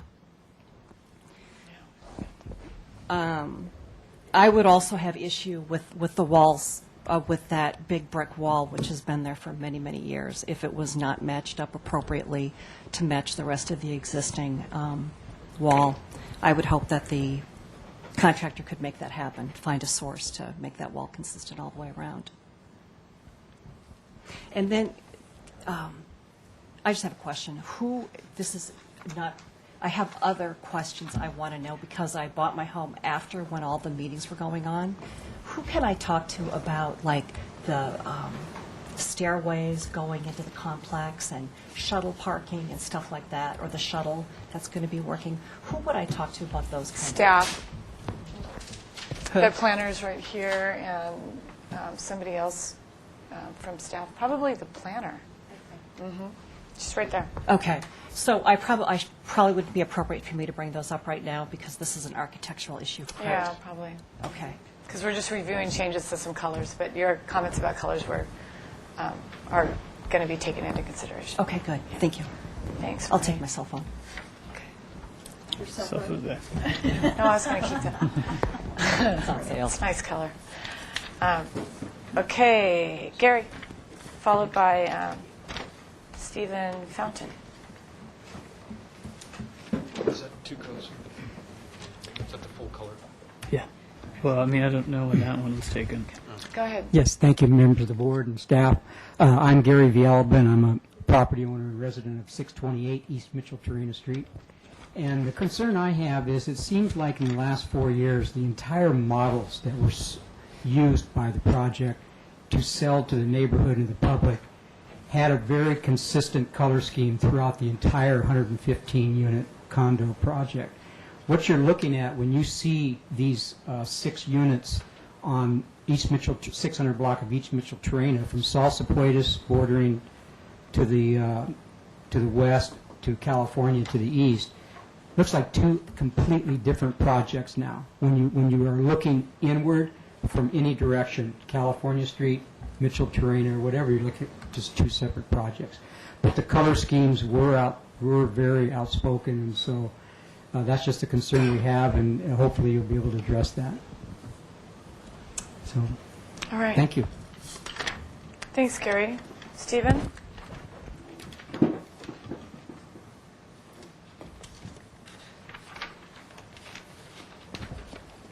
Hi there. My name is Stephen Fountain. I'm at 620 East Mitchell Terrena. I'm directly across from the red brick condo. It's definitely not in style with the craftsman style colors, and when the sun hits it, it's just like this bright, almost bright brick red. It's just, people come up to me, all of us are just like shocked with the color. It's just how it could be approved. I mean, when it was even just the primer color, it was better than what this red brick color is. And then the other one next to it, which is the one that Maureen showed on her cell phone, which is next to it to the left, it's the one that's flat and plastered. It doesn't, it's not a craftsman style at all, and it has, there's three condos all together with bright red doors, and no, all around the windows it's just flat. There's no shutter or anything. It's just like a flat building. I don't understand why they would put that on the main street on Mitchell Terrena where everybody would see it. It's just so flat with no depth to it. Doesn't have any craftsman style feeling towards it whatsoever. It looks like 3 or 4 different architects went into this project with no meeting of the minds. It's just all disassembled, and it's just terrible to view it. And also in regards to the wall, we're concerned because they're putting in that fake plaster, or that fake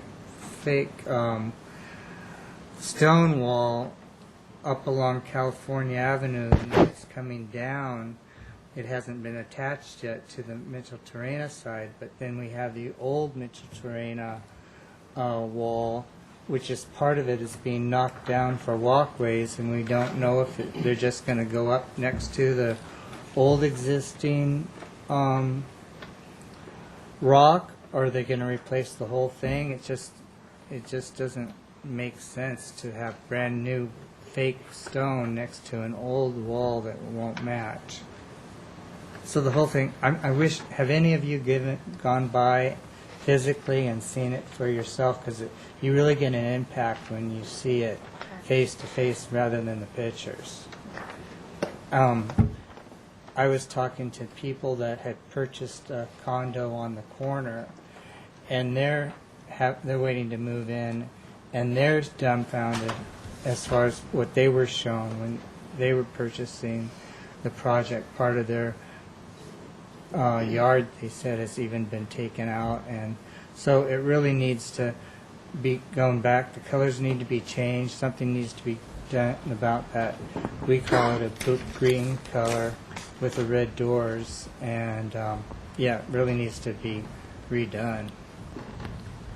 It's really been Is that it? I'm sorry. Yes, that is it. Trying to limit comments to 2 I know, minutes. but I'm just really frustrated. Okay, with it. I understand. Yeah, go by there and see it for yourself if you haven't. Thanks, Thank you. Stephen. Is there any more public speakers on this? Oh, also, if Gloria could read the other comments, emails that were sent from other neighbors. There's numerous ones from other neighbors that were submitted that weren't able to come to the meeting.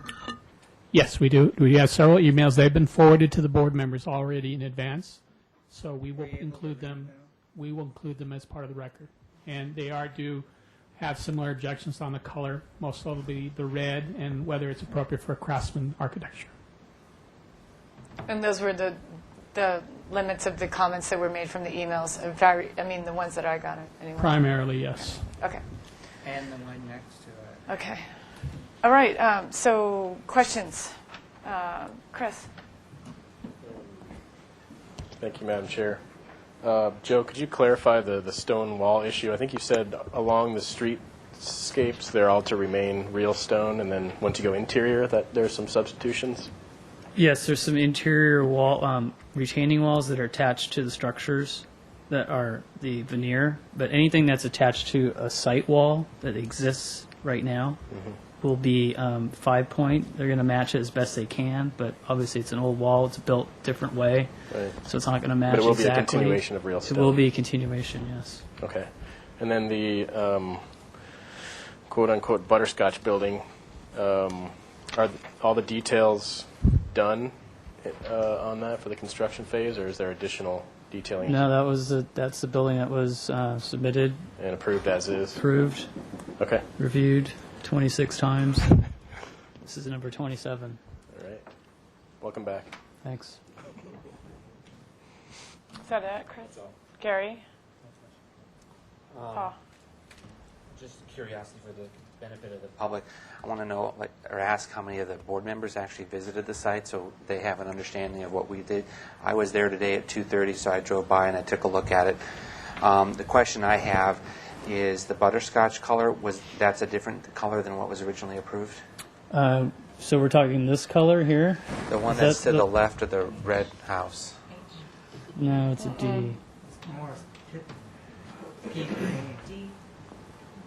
Well, it's this. I think it's this color. It's this. I mean, there's the building again. That building is this color? It's either this color or this color. That's not the building. The question I was asking, if the color is changed and the Well, this is this. This was the color. Let's see. This is roadside, and that's roadside.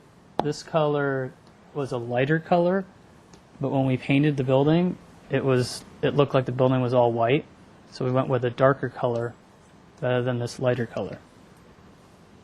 So that color changed, but that's not the color you see on the street. The color you see on the street is roadside, which is a color that was previously approved. It's on a different building now, but it's essentially approved.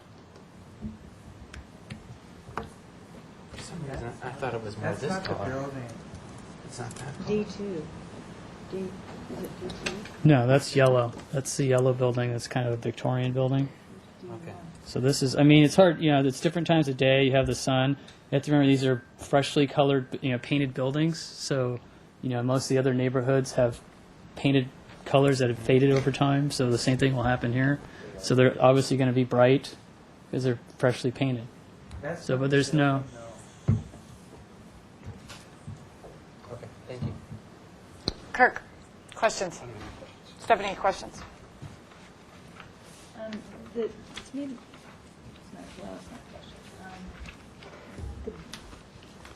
Is it a question or not a question? It's not a question. All right, I have a question. Do you have any questions? You? No. You. Stone pattern, you said it was not a 5-point, it was The veneer is an ashlar pattern. Yes. which is more of a stacked pattern. Yeah. And that's all internal, not facing any public street. No, there's a couple walls that face public street, but they're set back. But all the site walls that are on the back of sidewalk are all 5-point. Okay. So, And the ashlar pattern is a veneer, but it is a real stone veneer. I believe it is. Yeah, I mean it's Eldorado stone. It's not a real stone. Okay. Just again, I'm sorry, I'm still trying to wrap myself around these color changes. What are these colors in? If these are H1 and H3, why is this? Because this we says added, before we had 3 colors for 6 buildings. Uh-huh. So 2 of the buildings were going to be the same color. Okay. And they're all in a line. There's 6 of them in a row. Uh-huh. So when we looked at that, we thought, hey, those colors are really not far enough apart. So now you have 5. So now we for have 6 buildings. 6 different colors. And we just basically reused some and we added the red. Okay. And then that And brings up my. just to add, one of the owners was disappointed that his red building turned to blue. So, I mean, colors are a very subjective thing. Just I'd like to add that one of his building that he bought was originally red and it got changed to blue, and he was a little disappointed, but he's going to live with it. Was the red ever approved? Because I'm not seeing No, it was not. anywhere. But you painted it anyway. So Yes. now it's an as-built approval. It's an as-built approval, Okay. yes. Those are my questions. Okay, comments. Stephanie? My comment is that the red is a little salmony, that top color, and it's in that picture when the sun hits it, and it's the craftsmen in the neighborhood and around town that I've seen are more a brick red color than a orange. That is just a real orange tint. And even We can paint the top to be the same as the bottom, if that. the bottom It's better. really is in This this is an- picture. Is Actually, Joe, orange. let her make her comments. We're over an hour behind. I I'm know, sorry. I know. I would even go so far as to say that that red one along Mitchell Terrain should be it's fine for this internal portion, but maybe do a grayish. The one that you originally had was a gray. These are the 3 Yeah. colors for the H's. Yeah. That's a purplish gray color. Yeah. I don't think that. I mean, So, just wait. that was my comment. Kirk? Thanks. Yeah, I think probably the red should be moderated. And I'm not sure what the answer is, but I'd leave that for you to come back with a proposal. I'll differ. I was there at 2:30, and I think the red was fine. The salmon color, I thought it was pale. And the landscaping, I think it's going to look great. The color I had concern with was the building to the left of it because it was so stark, and maybe there was so much field that was noticeable, and I don't quite see the color there. But what I saw driving by, other than that, they're going to fade over time, and there's going to be landscaping in front of it, so it'll get subdued. Carrie? Yeah, I did do a site visit last week. Went there and looked at the colors, and I have to say that I'm actually okay with the colors. The concept of this project, the one that was pitched to us, was that these dwellings are supposed to have some individuality and supposed to look like they were part of the streetscape, and I think that that's been accomplished by the choices of colors that they made. I would have to disagree that the red is not a traditional Craftsman color. It's actually one of the first Craftsman colors that came out, sort of a barn red. I think that this one is a little more earthy than we're used to, but we as this board in general have been approving more earth tone colors, and that's what we've been looking at least the past few years that I've been on here.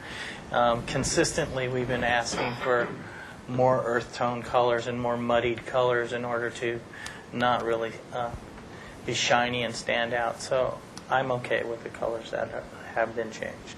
Okay, Gary. Chris? Thank you, Madam Chair.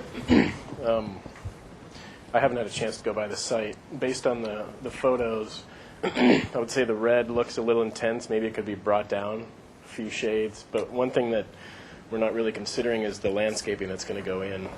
And it's going to help to hide much of this building and the fading over time. So I think I don't have a real issue, and I think I would defer to those that actually went to the site as to, their thoughts. But to me, first glance, I would say the red is intense, and maybe it could be subdued just a little bit. And actually, the blue seems a little dark as well, and it could be brought back a tone or two. But that's it. I'm fine with the walls. Okay. I unfortunately was not able to go by the site today, so I'm looking at this photo, and it looks completely different than the photo I'm looking at that Joe brought in, and I won't be able to get into his computer because his password keeps coming up. So, but I know what colors.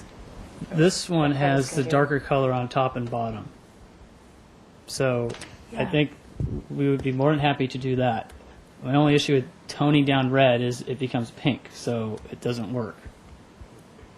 If you tone Your down intention red. is to not do the same color top and bottom, correct? Your intention was to do a lighter color on top. That's like what you that. see here, Right. is the lighter color on top. But we can paint the top I portion the liked- darker I liked color. I liked the one that was the same on the top and the bottom. Yeah. It's this one. Okay, well, let's see how this goes. Does anybody have a strong enough opinion to make a motion?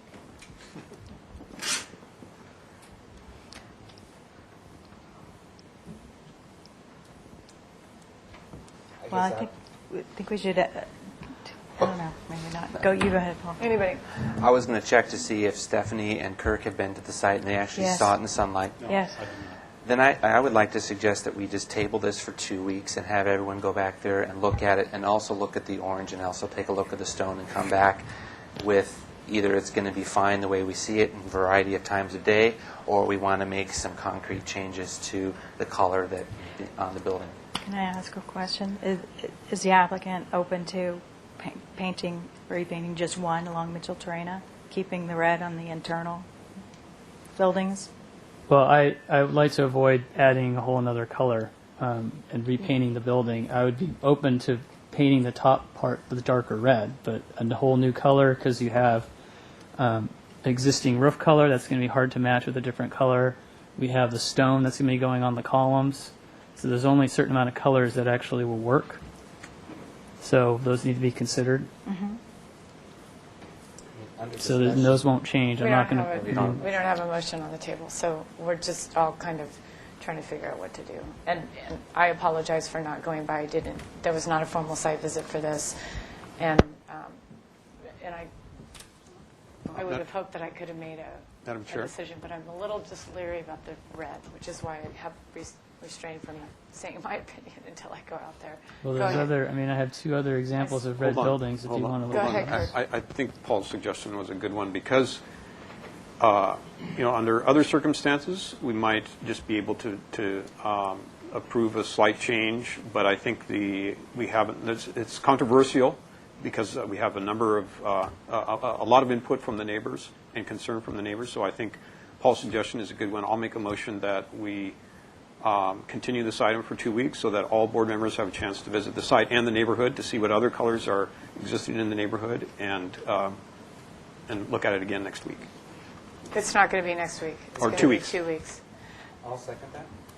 Okay, we have a first by Kirk, a seconded by Paul, but under discussion, is there any way that we could break out the red building and give him approval to move forward with all the other changes that he's proposing, so that we don't hold them up for 2 more weeks? I agree. Is it holding up construction? Well, if I have to repaint them, yes. It's I think we Yeah, should all- provide it on the board to give him direction, because if Gary and I viewed it and we think it's fine, and some other people have viewed it and think it's not fine, it'd be best to hit the whole board, because it's controversial with the neighborhood, that we say it's good or it's not good. Can Go I ahead, just really quick, make Joe. a comment? I mean, all the other colors have been approved. Right. I mean, whether I use them on one building or another is... It's only the red. It seemed, I thought it was, the red was the only one that anyone had a problem with. Up to today, that's the only one I saw comments about. The red. Yeah. Yeah, I agree, but that's why I asked everybody else's opinion. Well, if the red one is the red herring, so to speak, is everyone okay with it being painted one dark color, the same color as the bottom, and getting rid of the salmon color? I'm not okay without You're seeing not. it. You're not okay without seeing it. All right. So back to my original question, since red is the only one that is in controversy, We could give approval for Yes. the rest. Yeah, so- Since those colors haven't changed. I they were can't part of make the original motion, so I'm submittal. just trying to I'm willing to find out. modify the motion so that we'll, the only color that's in We question. need to retract the motion and start over. We need to, I don't think we need to do that. We can wait 2 weeks. It's not going to hold up all the construction, because okay, let's vote on this motion. We have a motion on the table. The motion is to continue the item for 2 weeks. We've got a seconder, and we've discussed it. All those in favor of the first motion, say aye. Opposed? 1. Abstained? 2. Me. You didn't vote, I and you said didn't vote. but no. Huh? Said no. Okay, we had 2 in favor. 3 yes. 3 yes, 2 no, and 1 abstain. Okay, so motion carries. That's for the 2-week continuance. Madam Chair, would you like an organized site visit, or you guys are going to go No, independent? I'm going to go Independent. now that I know I should. I'd just like to add, we've had many compliments on the project, as well as probably much more than the dissents. That's good to hear. Thanks, Joe. Okay. We're still an hour behind. And we're on to 1165 Coast Village Road. This is a second concept review.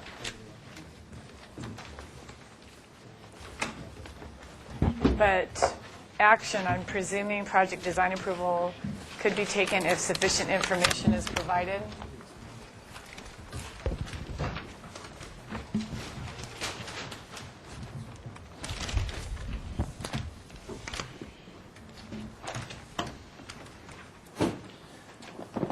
Hi, your name for the record. Jorge Celi, I'm with Gensler Architects. We are the architects of record for Chase Bank. And we presented 2 weeks ago for the board a consideration for the facade remodel on a new branch that we are doing in the city of Santa Barbara. So after the meeting that we had last time, we went back to the drafting board and basically we came up with a better solution for the board, and I would like to present it now. Basically, we are taking over an existing space, and the concern from the city was that because we were adding a through-the-wall ATM in this area and a couple of drop boxes for the bank use, really the city thought that that was not compliant with the city standards. So we went back and we redesigned our interior space, and we are moving the ATM to an interior vestibule, which is going to basically leave the existing facade clean And that's actually a really big gift from us since most of the banks in this area have a through-the-wall ATM. So, but we understand the concern from the city on having this as a clean facade, and that's what we are proposing now. So basically, the only thing that we will be altering, maybe I should bring this color render. The only thing that we will be altering in the main facade is not even an alteration, is to add an item so we can put our sign. And that item is going to be hanging from the archway, and it's going to be inside the archway at the same level than the building facade. And it's going to be aluminum, and there are some details on the package that we gave today. It's going to be basically a 4 inches aluminum that is going to be hanging from 2 tubes from the arch above. And that's the only thing that we will be doing in the exterior of the building, other than there is a drop box at this side, but that's like the shopping center side. So let me get this straight. You're not making any changes to the building now at all except adding this? Yes, exactly. Yeah. Can I ask staff a question as to why this is even in front of us? Because it's a sign. The majority of this application will have to go to the sign committee, but I think originally it started off as more of an exterior change. I think this could be a pretty quick approval for you. Just have them proceed to the sign committee if there's no objections on architectural location of siding of this sign. I think staff was also wanting to ensure that the interior effect of the ATM would not have a profound exterior effect, because I don't know if you've gone by Loretto Plaza or Chase also did this, and it's all blue. You can see blue just projecting out, even though it was an interior space ATM. So I just wanted to point that out to make sure that you all understand what's happening on the inside, because it would be available to the public, right? They could come in. It needs to be available to the public, and also needs to be visible from the outside because of financial code measures. Those are state measures. So basically, if you have an ATM that is in an inside area. Right. So I wanted to have you clearly explain how blue it's going to be inside that space. Well, the one that you are mentioning, that one is exactly perpendicular to the facade. This one is 45 degrees from the facade, so you will not get all that exposure that you have in the other one that you're mentioning. You'll have the ATM visible from the exterior because it's needed by financial code. Also, I mean, we are not having the ATM at the facade since the city didn't like that, but we need some exposure. You know, I mean, most of the banks here in the city, they have a through-the-wall ATM accessible from the main entrance. So, yeah. We gave away a lot of square footage to create a vestibule for the public and for the city. Okay, so really we're reviewing a sign element. A sign, location element, and comments to the sign committee, if there are any. If you have no comments, that's okay. You just direct them to the sign committee. And the third motion item from 2 weeks ago was address security lighting when returning. Yes, and that was more related when we had through-the-wall ATM. In this So you don't have security lighting because you don't have that through the wall ATM. We will have some security lighting, but it's not going to be as extensive as it was a through-the-wall ATM before. Like, just to put it this way, if you have like an ATM that is at the face of the building, you will have to have, let's say, 10 to 15-foot candle at the face of the building. In this case, you have everything inside of a festival. Okay. Okay. Any public comment on this item? Questions from the board? Chris? I have one question. In the little packet here, it shows a monument sign. Is that scheduled to be installed? That is an option. Yeah. Okay. We obviously want to go with this. The monument is just an option. It's not going to be part of this application. No. Right, Jaime? Okay, that's it. Carrie? I can make a motion. Any more questions or comments? No? All right.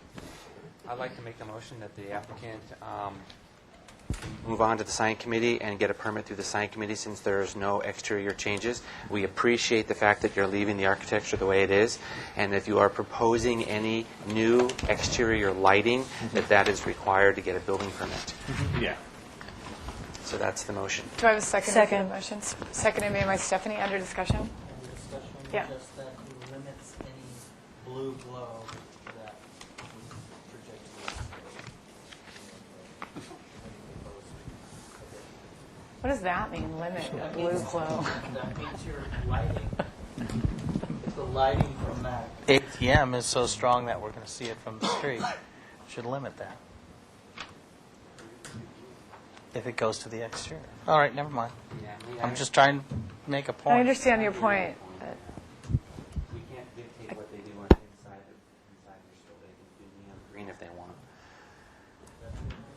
As long as it's 8 feet back. That's not necessarily true.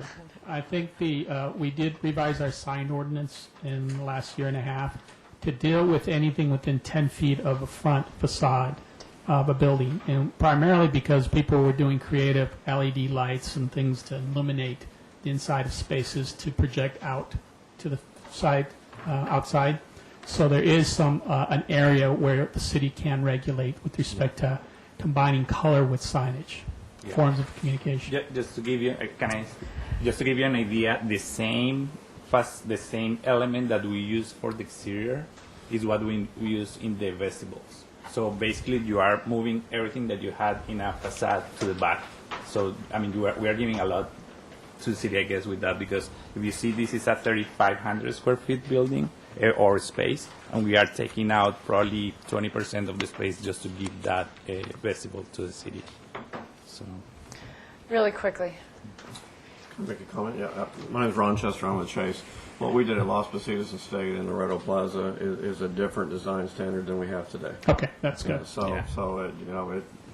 There have been a lot of comments like Right. that, and there's a little too much blue, but the city did approve that, and because it was set back, which met code. So, we'll adhere to whatever the codes are as far as the setbacks and things like that. But you're not going to see the solid blue glowing Right. wall. I think that was a concern. Do you have anything else you want to add? If we're pretty much, everybody's in agreement that we're going to go by that? Just forward the comment about be aware of the blue glow. Okay. Not part of the motion, though. It's just understood. Okay, any more discussion? Under discussion, Madam Chair, can we add that, or at least one board member prefers a pedestal sign as opposed to hanging a sign on the building? The only thing on the table is the hanging sign, so if you don't like it, you can vote against it. Well, we're not, okay. Well, no, he did also submit a pedestal sign option. It's not it's not on the table today. It's not part of the application. That's going to go in front of the sign committee. The only thing that So we're is the looking sign. at is this. So is the sign, right? Right, but that was my original comment, that this is a sign, so I clarified with staff that the only thing under I heard that. the item, under discussion today is that particular item. It's giving direction basically to the sign committee. To review the sign in its shown location. In its So it has shown to be in that location.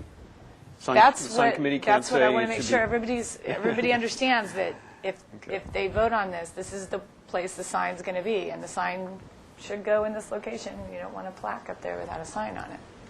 So I'm going to be abstaining from this vote because I wasn't here 2 weeks ago. Okay. So is that clear on what you're voting for? Yes. Everybody else understands that too. Okay. Any more discussion? All those in favor? Aye. Aye. Opposed? And one abstention. Motion carries. thank you. Appreciate it. Okay. We are on to item number 4 at 1255 Coast Village Road. This is a final project looking for final approval.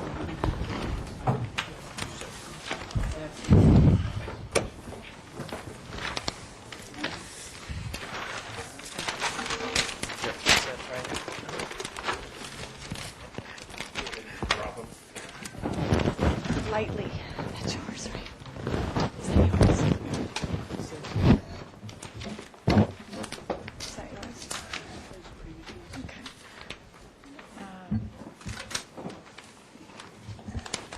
So the last time we saw this project was on 8/20.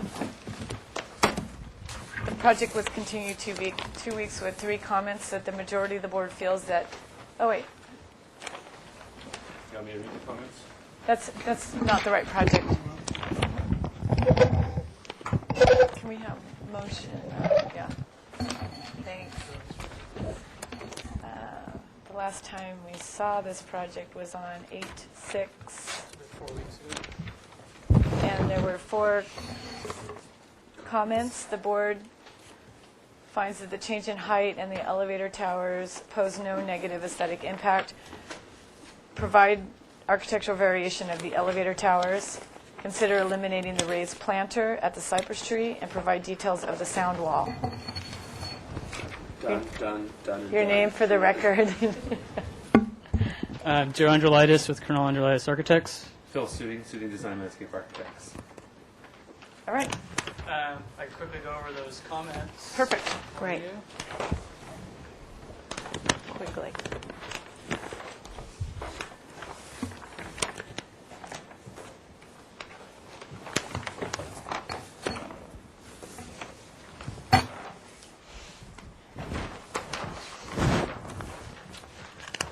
Elevator tower. We have one just a simple gable. We kept one as a hip, and we added some plaster molding in and around the vent opening. I don't believe the vent is there for you. So that's the differentiation of the elevator tower. Okay. The next one was the planter. He's already. Commissioner or Board Member Gilliland has already looked at it. I just had a brief discussion with him, but we eliminated the raised planter at the cypress. Okay. And what was the other one? Details of the sound wall. Details of the sound wall. In my pile. Now that I didn't have on the drawings because that's going to be under a separate permit. So what I'm submitting is what we did at Cottage, where we had a 12-foot sound wall. It has to be engineered. It has to be reviewed by an acoustical engineer. It's just a temporary construction wall that we're going to submit as part of the demo. So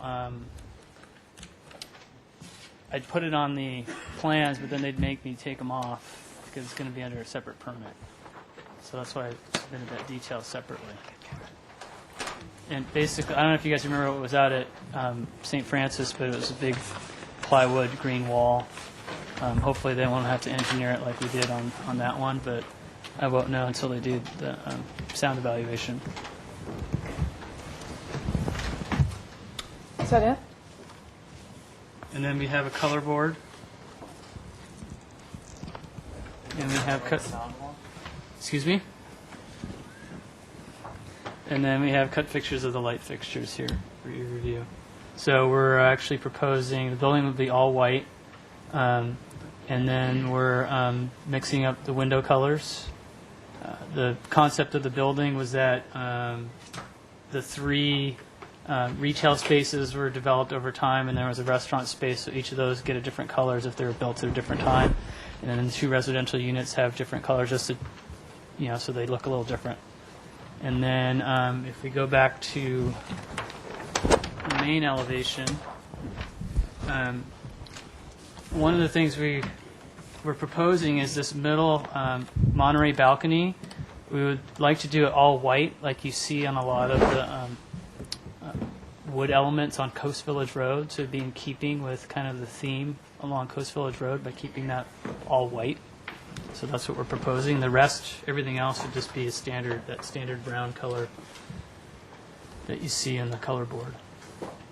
And then we have tile at some of the window sills, at this window and this window. And this, there's wrought iron work throughout, and that's just a really dark gray color, close to black.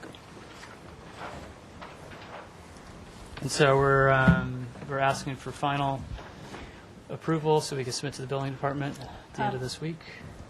Okay. Is that your presentation? Yes. Any public comment on this item?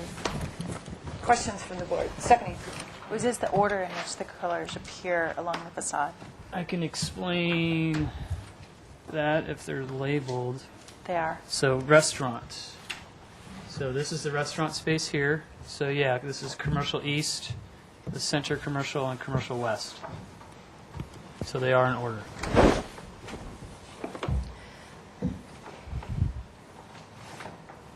Okay.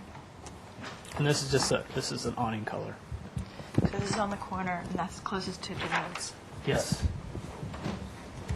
Any more questions? That's it. Kirk? I'm still looking. Can you pass? Yeah. Paul? Gary?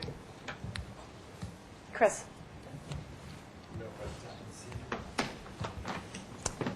Kirk? You can come back to questions if we can reopen questions if you have questions, but is anybody ready to make comments? Chris, how about you? My comment would be that I think it looks fine. The landscape looks really nice, and all the comments were addressed, and I think it's ready for final in my eyes. All right, Gary.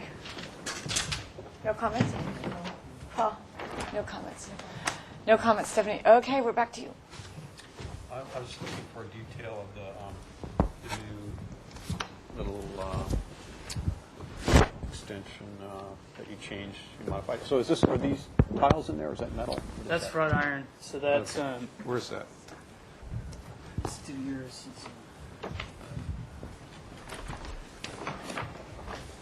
Okay. Oh, very nice.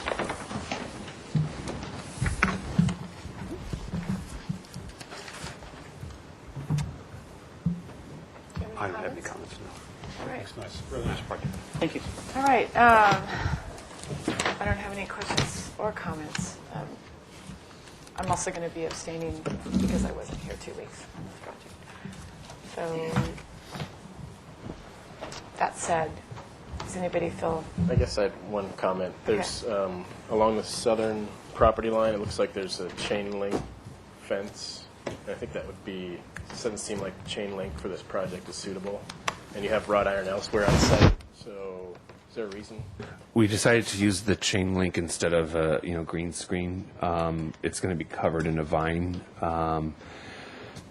It's cheaper and easier to install than the green screen at the back of the property. I don't recall the vine, but I think it's the stickness. Okay. So I'm hoping that it's really just going to go away. I think that's substantial enough vine to cover Yeah. it completely. Thanks. Okay. Have we verified compliance with the PC resolution? I think we would have done that with project design approval. Did we not do that for project design approval? You typically do. There are conditions of approval. They should have been read to you at the time. Do you want to reread those? Okay.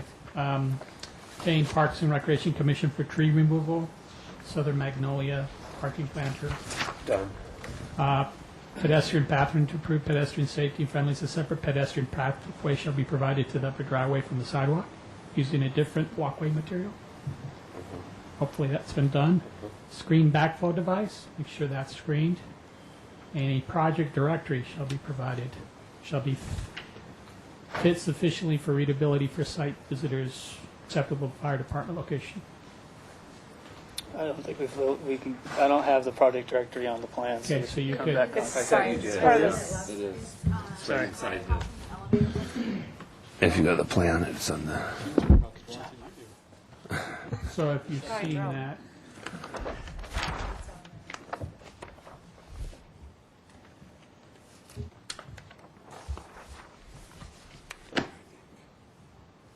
what sheet, Maria? 100. 100? Sorry, it's on the site.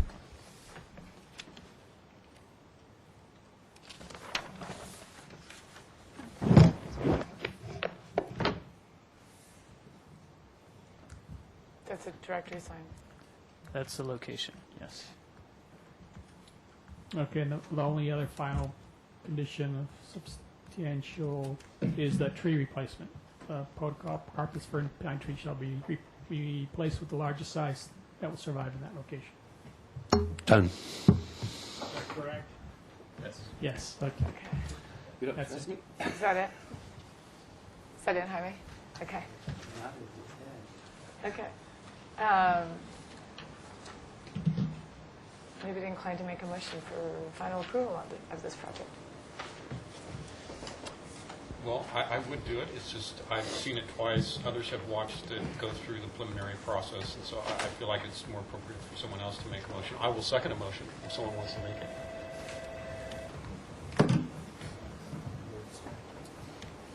I was out of town, just like Donna.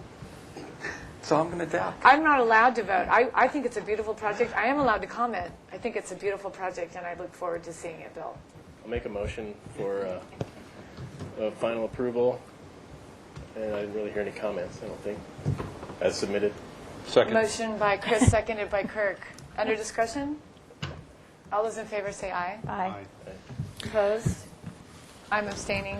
Motion carries. Congratulations. Thank you Oh, for making that. I was out of town. Kirk was out of town. Paul was out of town as well. I want to thank all of the board members for their volunteerism and their time and dedicating to this mission, this board. Thank you. All right, we're getting caught up slowly but surely. We're about 20 minutes behind now. We're on to 1216 East Montecito Street. And I'm sure Jose is going to get us even more caught up.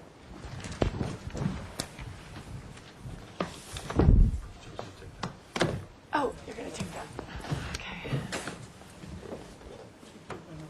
Do we have drawings? How many for this project?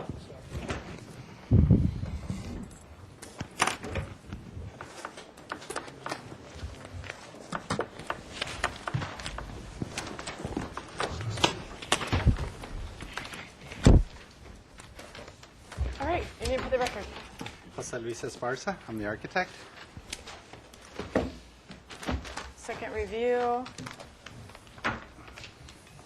Last seen on December 13th, 2010.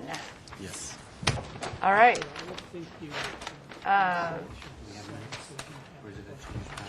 No, we do have minutes. We have minutes. Jaime, can we have minutes for this project? Sorry.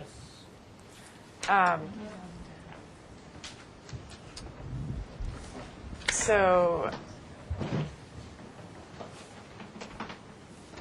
we have 8 items in the motion. This was continued indefinitely with the following comments. The overall mass, bulk, and scale and architecture are acceptable. Develop fenestration and architectural details of the rear unit to more directly relate to the architecture of the front building. Provide preliminary landscape plan. Study pedestrian wayfinding and pathway to rear accessory unit. Show the trash enclosure location. Study additional fenestration on the north wall of the front porch of the front unit. Study proportions of the second-story window over the porch of the front building and show detail of the second-floor cantilever. The board finds that a turnaround or the current configuration has no adverse aesthetic impact. All right. Go ahead, Jose. Do you want to go through the comments? Do you want to, since it's been so long, do you want to just real briefly go over the project? Why don't we briefly go through the plans, and that way everybody gets familiar with it again. Yeah, it might be good to have some photos for that. Stephanie, can you go see if you can find some photos? Go ahead. I've got mine. I can't find those. What we're doing is we're removing an existing single-wall home, 1-story, and we're replacing with a 2-story new residence, 3-bedroom, under 1,200 square feet, and an accessory dwelling unit under 600 square feet, with a 2-car garage and the 3rd parking space allowed on an R2 lot. That's tandem. These two spaces, these 2 spaces will be for the main unit. This space will be for the accessory, the one that can back up to the street without moving any vehicles. This is the existing building that's that's the existing getting demolished. building. And unfortunately, it's in such bad shape that demolition was the logical solution. This is the building to the east. the residents to Yes. use? Originally, we were proposing a stucco building, but because of the architecture of the existing building and the mix in the neighborhood, we went back to the cottage style. And this is the building to the west of the site? And Yes. that's the site? Yes. Okay.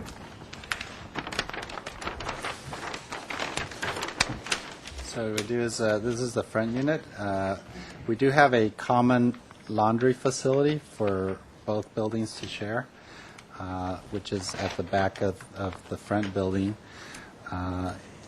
On the landscape plan, I show how the circulation, the exterior circulation can accesses both, how each unit accesses the laundry unit.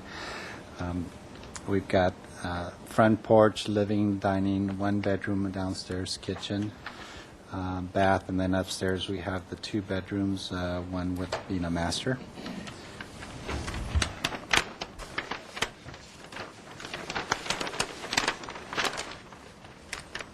Wood siding, exterior, asphalt shingle roof. We did change the detailing of the overhangs. We had tails from the previous design, and now we're going to a fascia board.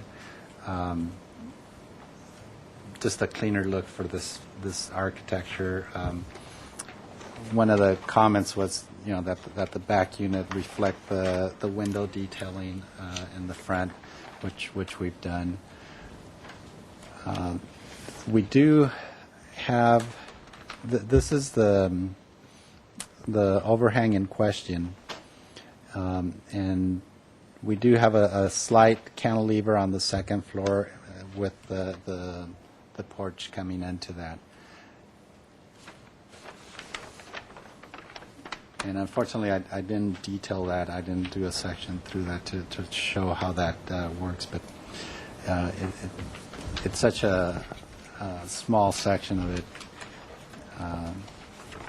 But I will provide that in any future submittals. Very simple hip roofs. Rear unit. We've got actually, this is where we're going to put the trash. We're going to put the trash cans in this area for both of the units because we have the common laundry facility. So in this unit, we've got just the dining kitchen. Then you go upstairs to the living room, bedroom. Small balcony off of the living room. And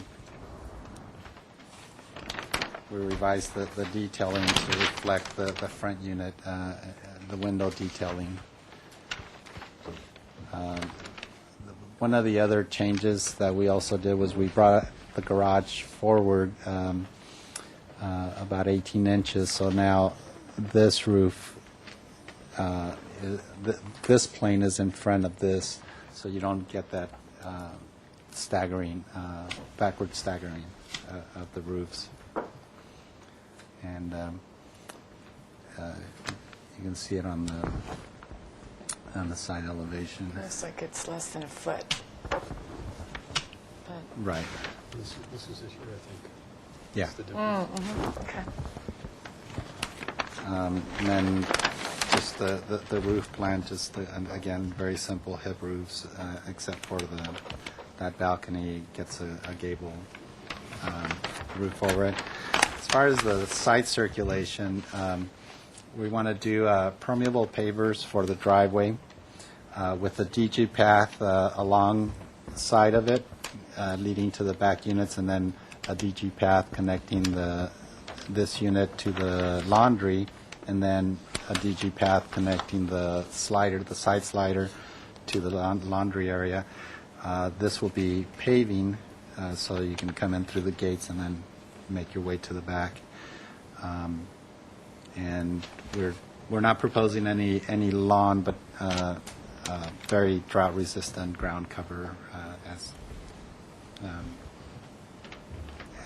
in lieu of grass. Okay.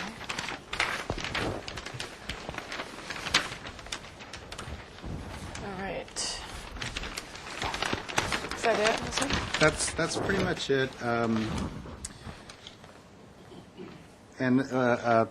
Because we are over the 75 feet backup space, we are going to, that's where that comment for that the backup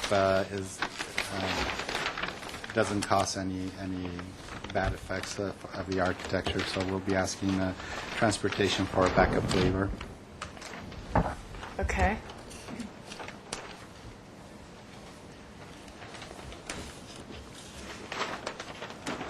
Number 6 said study additional fenestration on the north wall of the front porch. That's this one. You didn't do that, right? Right. We didn't. We have the kitchen in this area, which we didn't. I mean, we didn't feel that a window here would be that beneficial. But if we did a window there, it would be like a 3x4 or 4x3 window. Okay, we'll see what people have. It wasn't something that the owner really wanted to do. So I wanted to see what you guys thought if it really needed a window there before going back and. All right. I just noticed that it wasn't addressed. So, okay. Do we have? Is that it? Yes. Okay. And no public comment on this. So, questions from the board. Stephanie.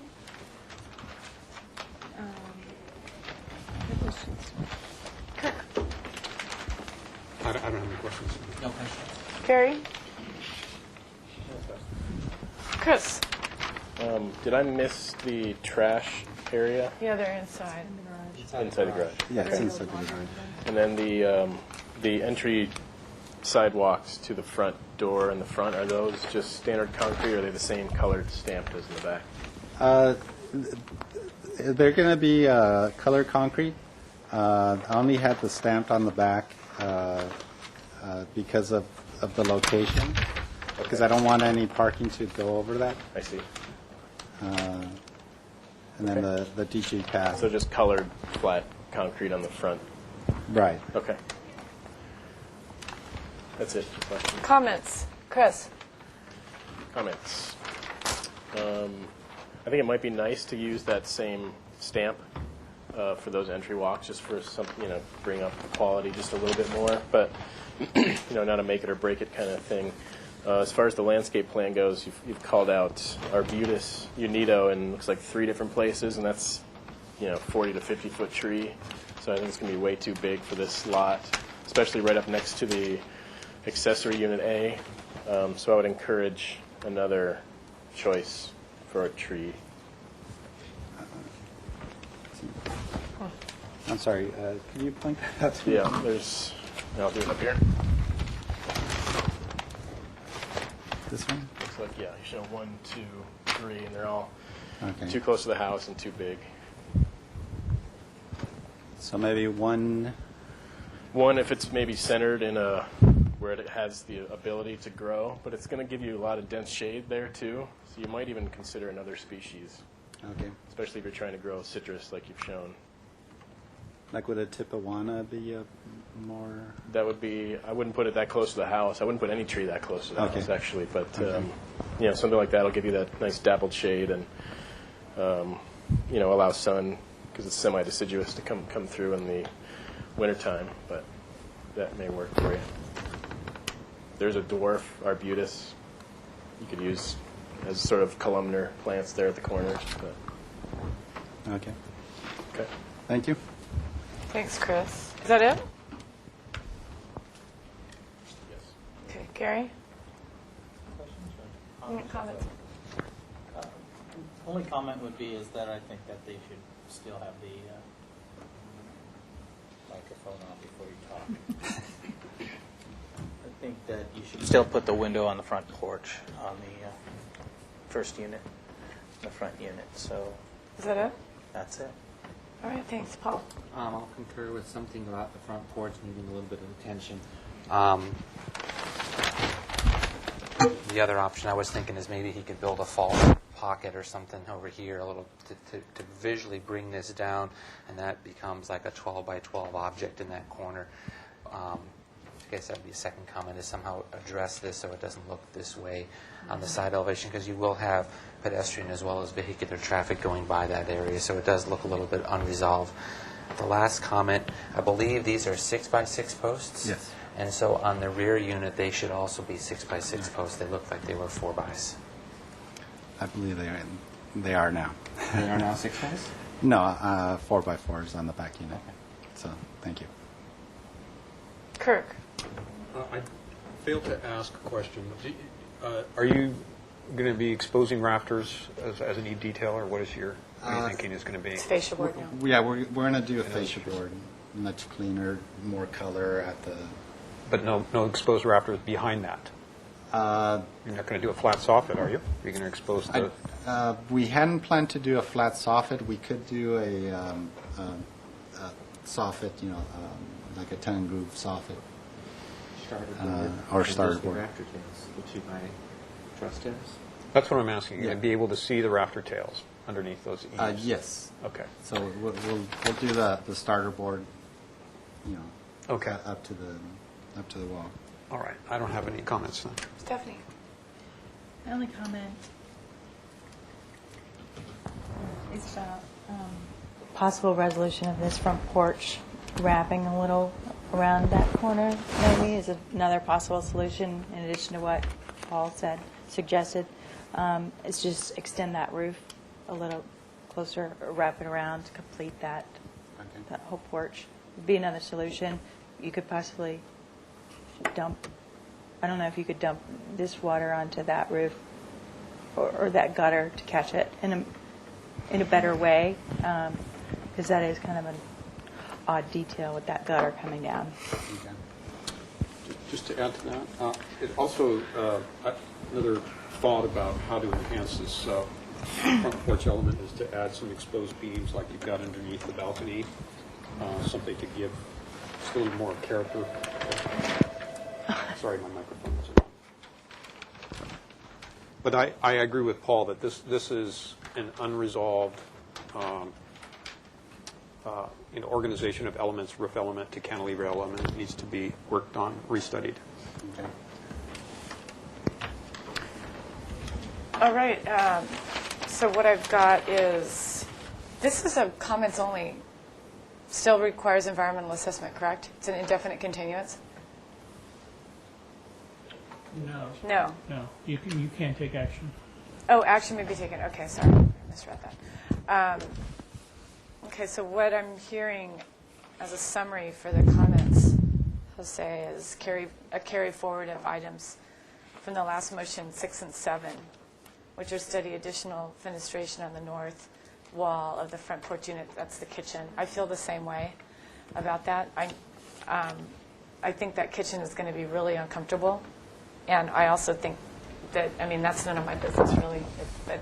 From the outside, I think it's really uncomfortable. So I agree with the comments about something here. And then item 7 was study the proportion of the interface of the porch with the second-story cantilever. So those 2 items. Then I have from Chris a consideration for a different species and location for the arbutus that you've selected, and then just a comment that all supporting posts should be 6 by 6s at the porch elements. And that's what I have. I'll make that as a motion. One second. Motion made by Paul, second by Kirk. Under discussion. This is for project design approval, Thank return you. to consent. And then a question, have we already reviewed colors on this project? No. So then color should be added to that, bring a color board to consent. All right. More discussion? All those in favor say aye. Aye. Opposed? Motion carries.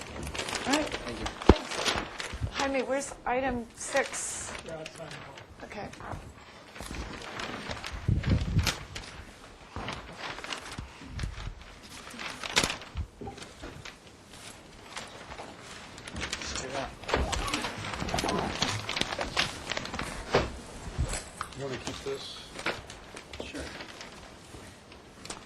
This is a continued concept review, comments only. This one is comments only. And we need minutes from the last meeting.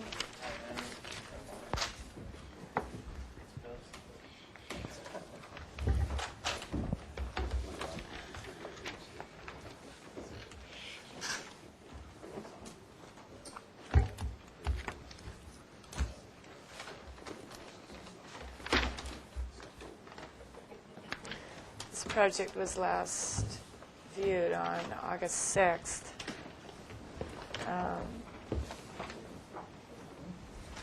We had 7 motion items. Do you want to go over those items one by one, or should I read them?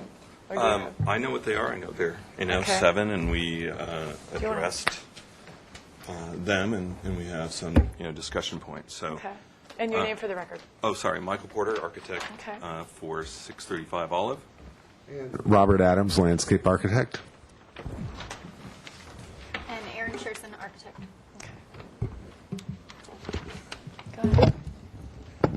So from the top, I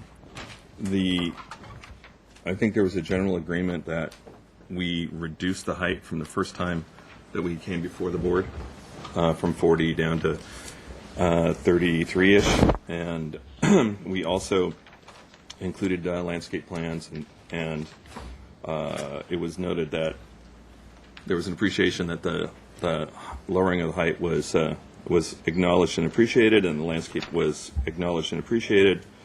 Also, I think there was a finding that the massing was compatible with the neighborhood, and we went through the photographs of all the neighborhood, and we did street drawings and whatnot to indicate what that was. And so the last 5 items were some that need clarification, and we've addressed some of them. So some of the members were concerned with the masonry and steel wall and the fence structures at the pedestrian sides of the property. So here we have a low. We had proposed a low concrete block wall here, and then along in here, there is the building and our block wall that, which is the property line wall. So Ortega, Olive, and the 2 property line walls that we have here, and we also proposed a fence along through here that was the subject of some amount of discussion, and we'll talk more about that as we go through the items. Then also, there was a notation that there was a lack of fenestration on the pedestrian level, and we'll talk about how we've addressed that, as well as the concrete block walls that are here on the property line. The fact that they're on the property line, there's no openings on them, and that was of a concern by some members, as well as the metal cladding that we proposed on these 2 elevations, and some people felt that they were not pedestrian friendly, and so we brought some exhibits in to discuss that. And I think the last thing was that there was and we're not clear about what this comment means, but the property line wall extending at pedestrian level along Ortega Street. So I don't know if it means this 16-inch portion of our block wall, this block wall. We need some clarification from the board on that. That's item 7. Some board members are concerned about the property line wall extending to the pedestrian level along Ortega Street. Well, That's this little area right here. No, I think it was No? the concern that we had a very This tall little area. That very tall wall. wall Yeah. that comes right up to the sidewalk. All right. Okay. Does that clarify that? Yeah. And so if you want, we can walk through Okay. what we've done. We've provided some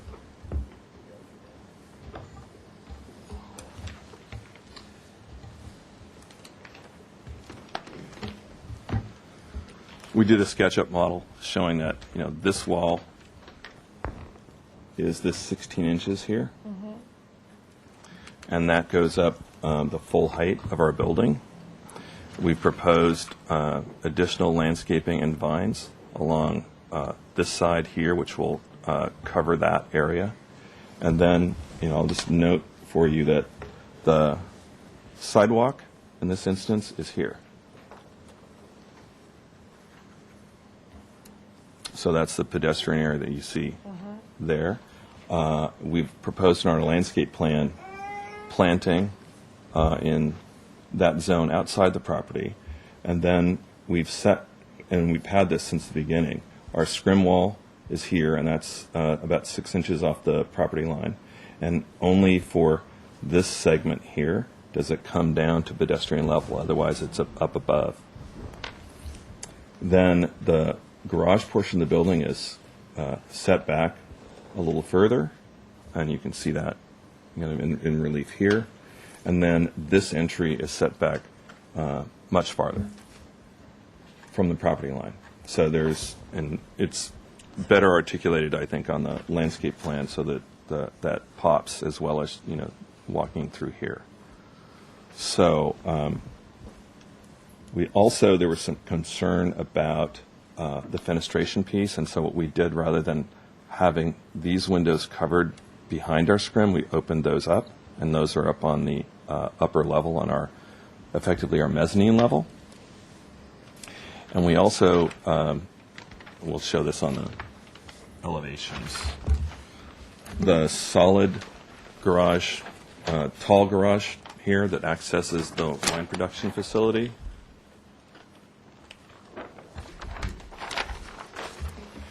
We made it glass paneled. So just to kind of recap, we opened that up. That in the previous submittal had been behind the scrim, but that's up above this level, and this is the garage. And these are glass elements that are here. And then this was opened up with glazing material, and that's set back. I mean, that's pretty far away from pedestrians and perpendicular to the ones on Ortega. This is giving you an indication, coordinating with our landscape plans, how we would plant vines in the corners, how we go up the sides of the building. We're also proposing, and we develop a system where we could drop planter boxes off the top of the parapet cap and have additional vines coming down the sides of the buildings that face respectively the Pot Clinic, or former Pot Clinic, and China Bowl. There was some discussion about concrete block wall at the corner of, basically the corner of Olive and Ortega. So we've proposed a basket weave of this same material, and then there's planting in front of it, so it'll ultimately be covered. And then there was a lot of discussion about our grape wall here, which we had proposed to be rebar and treated and woven like a wicket. And we're still proposing that.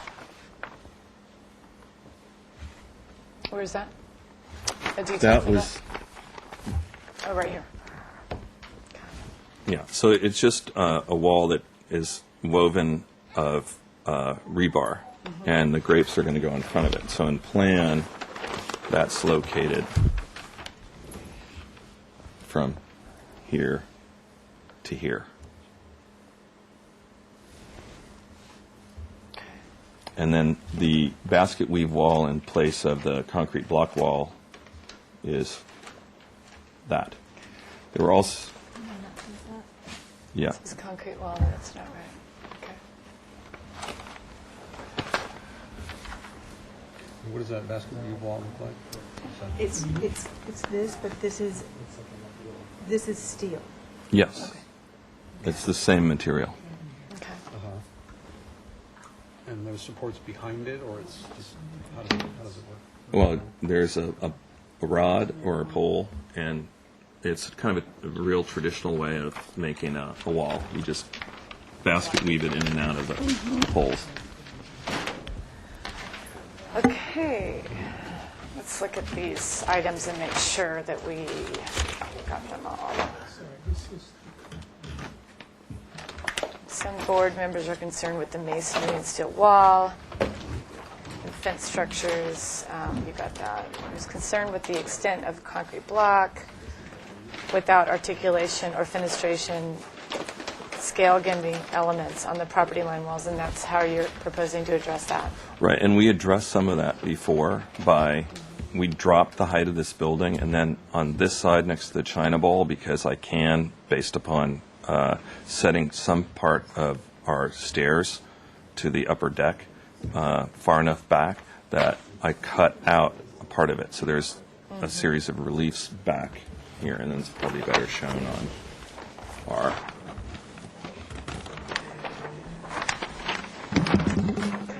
Like, this is the roof plan, so there's a segment that's cut out here.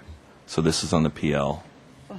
This is cut out, and then our firewalls are here in that plane.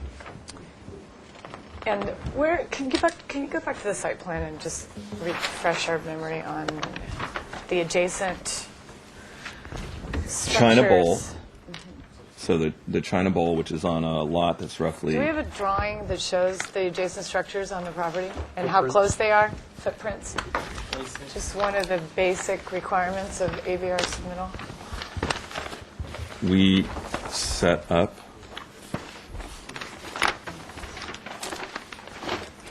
That'll help. This is our figure ground. So China Bowl. This is our footprint. Pot clinic.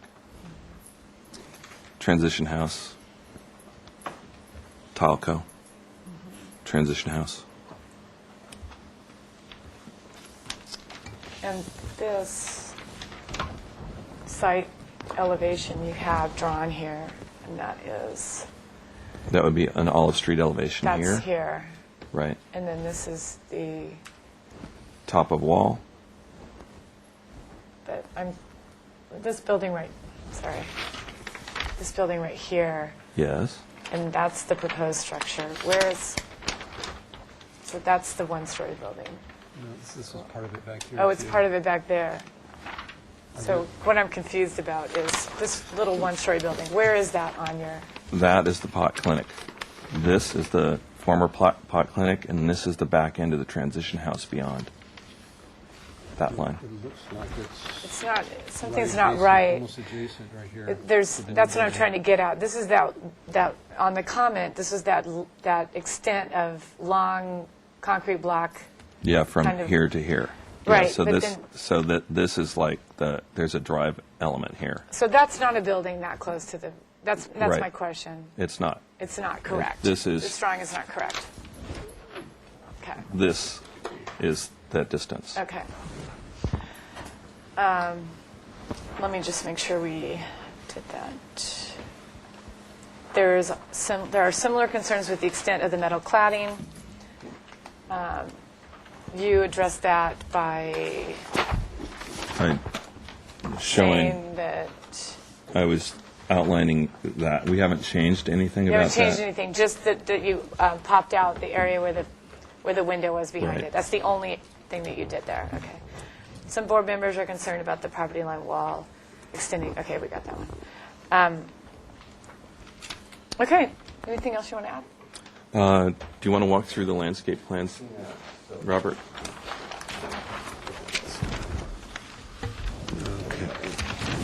So, this being Olive, and that would be the former pot clinic here.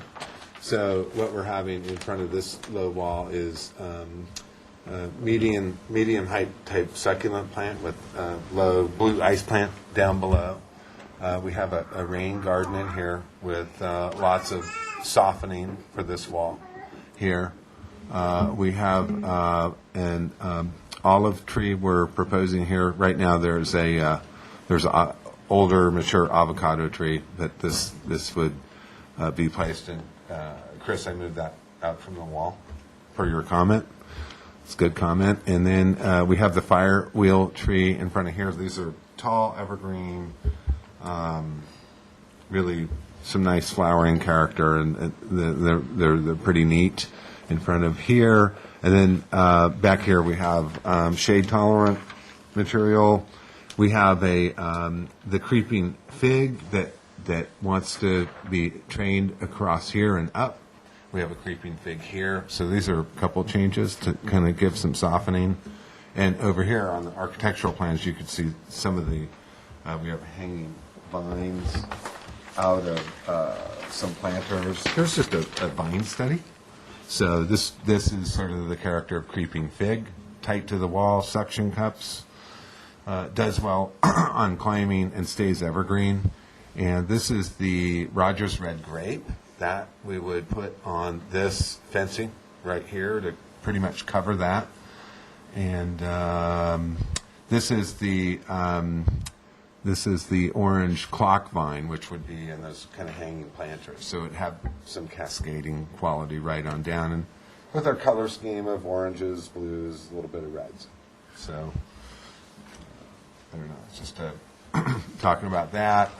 Over here, we're going to improve the parkways. We have low sessile area here and some grasses, and we've actually incorporated some sandstone boulders that I thought I heard a comment like that, and throughout these rain gardens and in front of this to give a little bit of pedestrian interest. We have our sight lines worked on, so we keep this tree as a standard, so when people make the turn, they could see in between this material, there's an open area between the bottom of the canopy and the height of the lower material, so you can see the turn. So, and that's detailed right here.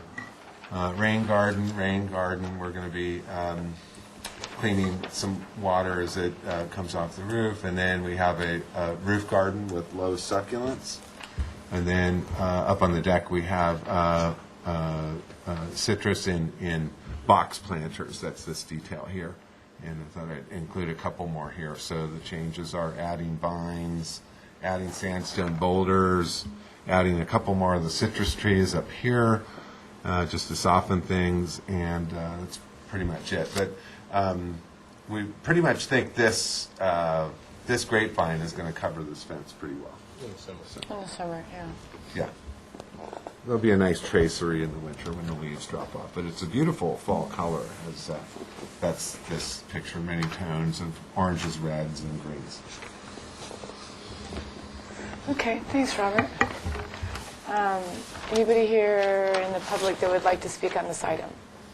Okay, seeing none, close that portion of the meeting and come to questions. Question, Carrie?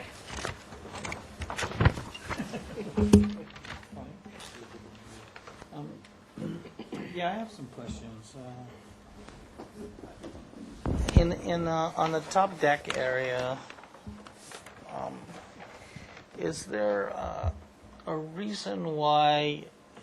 I know that you did the cutout there. Is there a reason why the wall continues all the way up? Yes. Like a 3'10". You have a 3'10" continuation. Yes. That is a building code generated thing because we're on the property line. And in order to have any kind of opening, you have to be more than 3 feet off the property line. So hence, that's where I carved this piece out, because I used the stairs as that 3 foot separation, and then we put a door there, and then the stairs up. And then I have to be over my roof package, any kind of floor roof package, I have to be up 30 inches above that with parapet. Okay. Any more questions, Carrie? No. No? Okay. Chris? Questions. I guess I'm looking mainly at these hanging planters. Those walls are right up on the property line, is that right? They are. So these would actually overhang the neighboring properties? They would. And they would be irrigated with a... Drip. We would send... Connected to the rooftop drip system or something through like that? through the roof. because We that's the detailed easiest this out, so these would be tubes to hang, and then we'd run the irrigation line through the tubes. That wouldn't be, flapping out there. Yeah, and the valve would be in the planter boxes on the roof with the citrus and the vegetable plants. Okay. And do you have a size for those planters? Depth, width? 1 inch deep, 8 inches tall. What would it be there? 1 inch deep. 1 foot. 1 foot. I thought you were joking. Yeah. 1 foot. I mean, I thought you were Yeah, we're serious. going to have individual leaves of dichondra. It's moss. All right, that's all I have for questions. Questions, Kirk? No, no question. Stephanie? Yeah, on your, this could be just a drafting error, but is it the bronze anodized external frame? Do you really mean this black? Yeah, bronze. There's two kinds of bronze anodized, and there's one that is bronze anodized, but it's black. Okay. And that's That's that. the color that you have shown. That's it. All right. And you're allowed to have the planter boxes overhanging by code? No, we have to get an easement from either one of the property owners.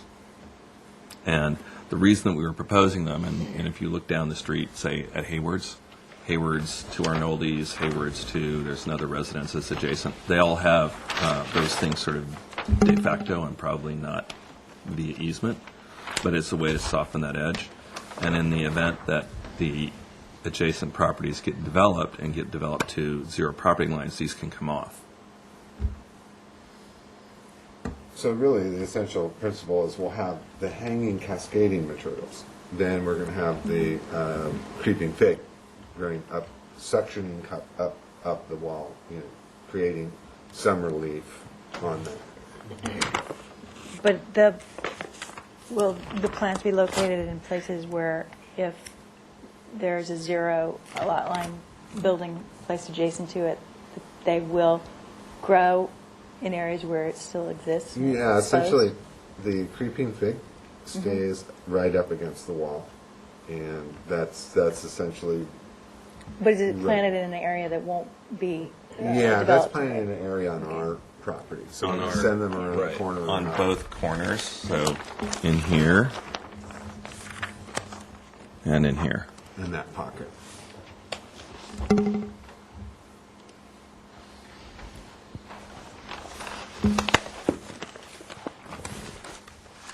Okay. Comments? I'm ready to comment. Okay, go ahead, Kirk. About since we were just talking about the vines, the fig, we, so many times, if you listen to design review in the city, they say, we don't use architecture to hide the building. We don't use landscaping to hide the building. We don't use landscaping to resolve architectural problems with the building, architectural concerns.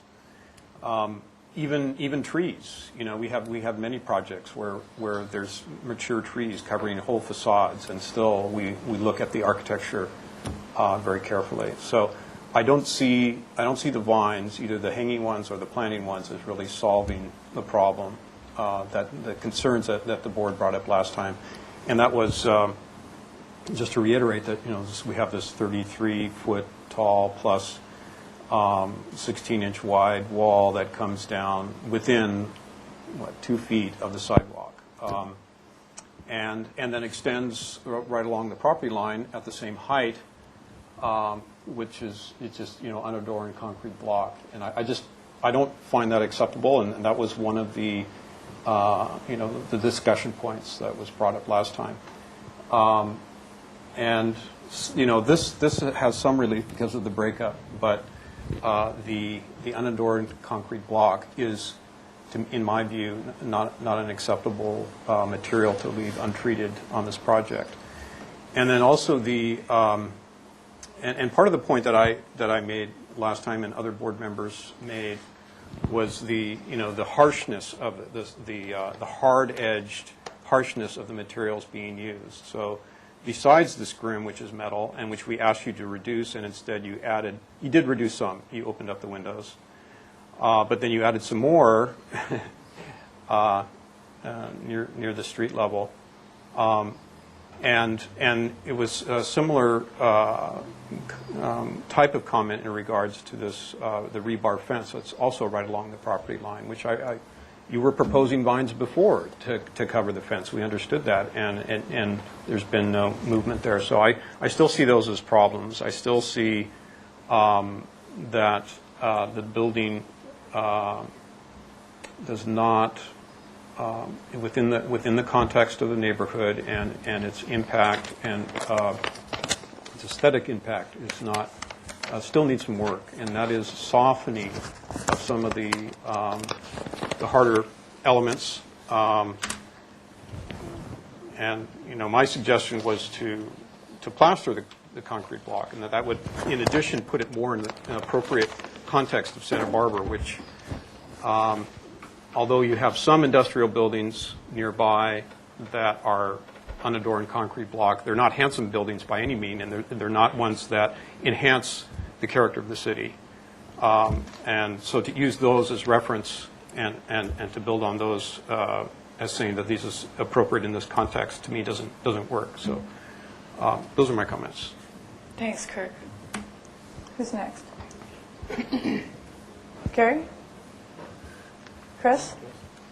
Okay, I'll just piggyback off of Kirk. I think we were all looking for something else to happen with those concrete block walls, and I understand it's a style issue. I'm a little worried about the creeping fig. Generally doesn't grow too well on south and west facing walls. Those two walls are going to get a lot of heat. I'm even concerned about the hanging planters drying out constantly, and if they die off, then it's not a great look. So I think you'll probably will find examples of the fig growing on south and west, but typically I have a feeling it's going to try to stay on the north side of that.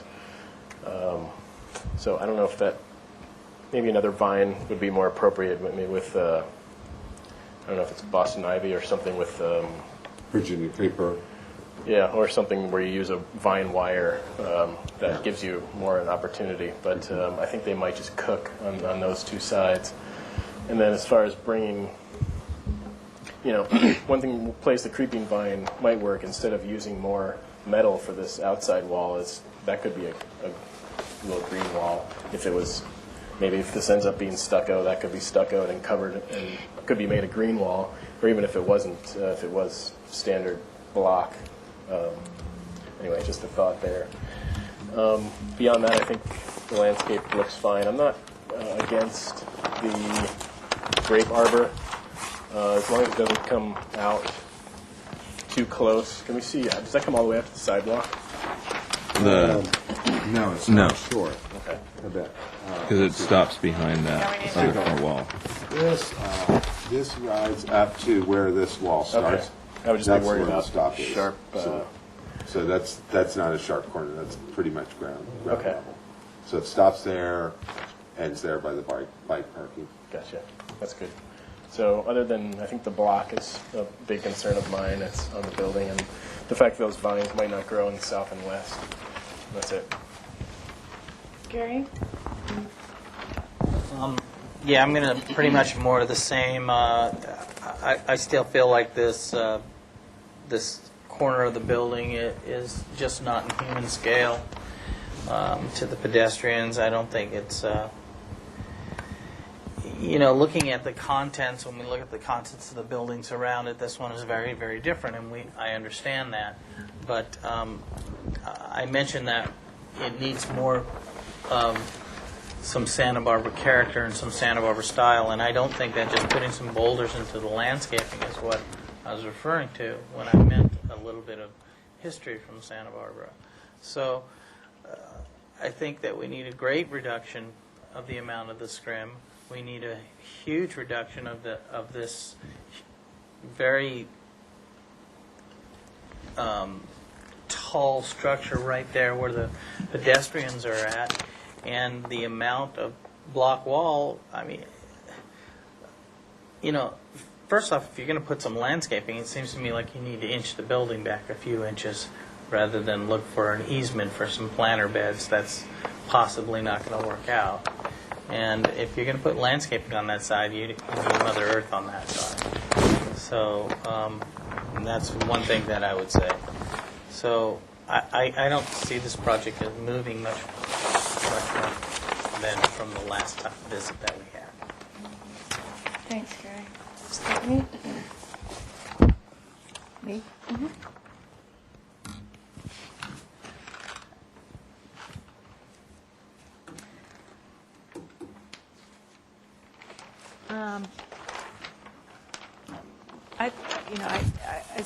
As to the concrete block wall, which seems to be the sticking point, the only sticking point at this point, seeing as how the creeping fig idea probably isn't going to fly, the solution would be to stucco on that CMU wall, but I think that this project has a nice level of detail and articulation and quality that gives it some interest and it's a shame that the whole vine thing probably isn't going to work. But I think that a smooth stucco would be a nice contrast to this other stucco finish that you have proposed in the other parts of the building. That's it. So what you're saying is you're okay with the extent of the walls, you just think it needs to be stuck plaster instead of CMU. Okay. I'm not okay with these south and west facing large extent of either CMU or stucco faces. And what really, for me, becomes apparent is that it looks like it's a project that is designed to go next to an already very large blank facade, like an infill project. I'm seeing on Ortega Street a building 20, maybe 20 feet away. I don't know what that dimension is. This is a 50-foot wide lot.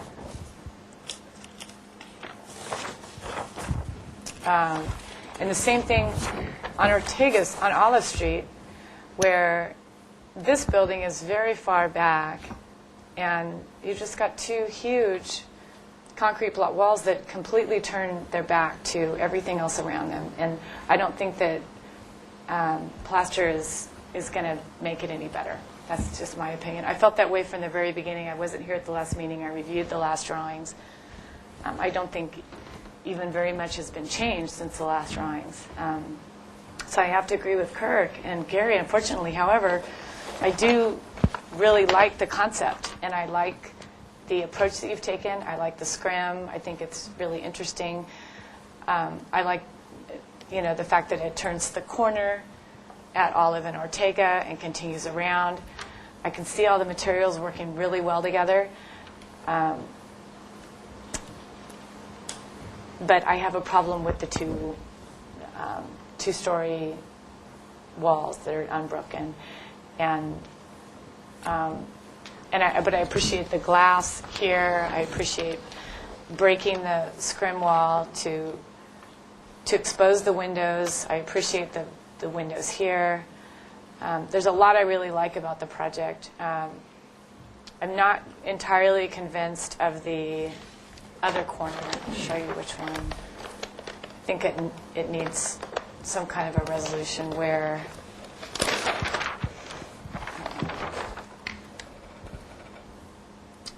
let's see. Well, I'll just go this way. This is at this corner where I guess the scrim wall dies into that element, and it dies in over here too. Mm-hmm. So I don't have a problem with that either. I just have a problem with the two stark walls and nothing even close to them on either side. So That's my opinion, unfortunately. This project still needed environmental assessment. After all this time, it seems like a long time for environmental assessment. Jaime, is that just common? Madam Not Chair, that it's I think ready anyway, the but- project is with transportation. We have to do development plan approval findings. Okay. And we have not gotten that response back from them. Okay. I think you got that back today. Okay, so I'm not aware of that. Okay. So I don't think it's going to get an approval today, but you could certainly give them direction. If it's Okay. close to approval, you could indicate that. All right, so, Madam Chair, I'll try. Yeah, go ahead, Kirk. Make a motion. Would you like 2 weeks to study further, or what suits you in terms of when you'd like to come back? at the earliest 2 weeks. That would mean I'd have to submit something a week, basically on Monday. Oh, no, you could just come back, Oh, I guess. if I could just come back, In 2 weeks. I'd love to be here in 2 Okay, weeks. so I'll make a motion for a 2-week continuance to the full board with the following comments: to mitigate the unadorned building walls at the 2 adjacent property lines. Some board members feel that making these CMU walls plaster will help, but that in itself will not be sufficient.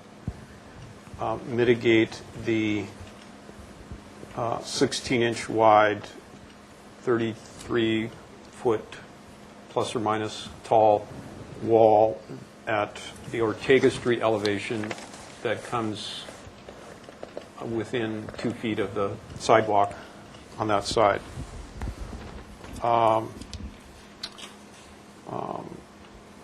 There's still concerns about the extent of the metal scrim on the building, and some board members feel that it should be further reduced. Some board members feel that the metal wall now proposed at the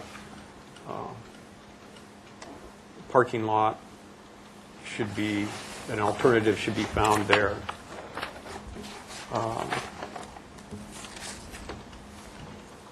And some board members felt the rebar fence at the southerly property line is inappropriate material for fencing, for an adjoining fence line.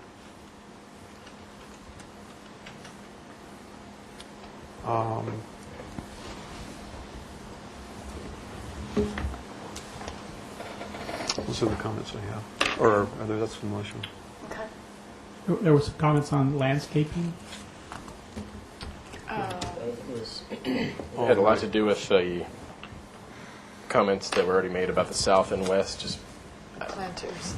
yeah, and I just don't think they solved the problem of the big stark walls. Did you mention that in your motion, about the planters? I did solving the not problem? specifically, no, so we can add I that. think we should add that then, because that has to do with the landscaping. Did you get that, Gloria? Planters at the south, not indicated. The planters proposed along the south and east. West.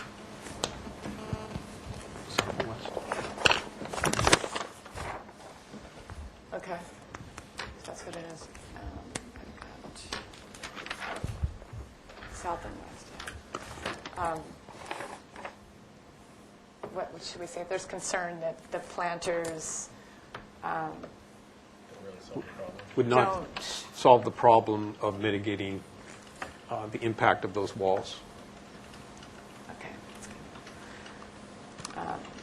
Do I have a seconder for the motion? A second. Seconded by Chris. Under discussion. I had just one clarification that doesn't have to go necessarily in the motion, but just that I think that an appropriate end to this is just for you, to the scrim walls could be a termination with an extension of the concrete block wall. It's the extent of the concrete block wall that I'm having an issue with.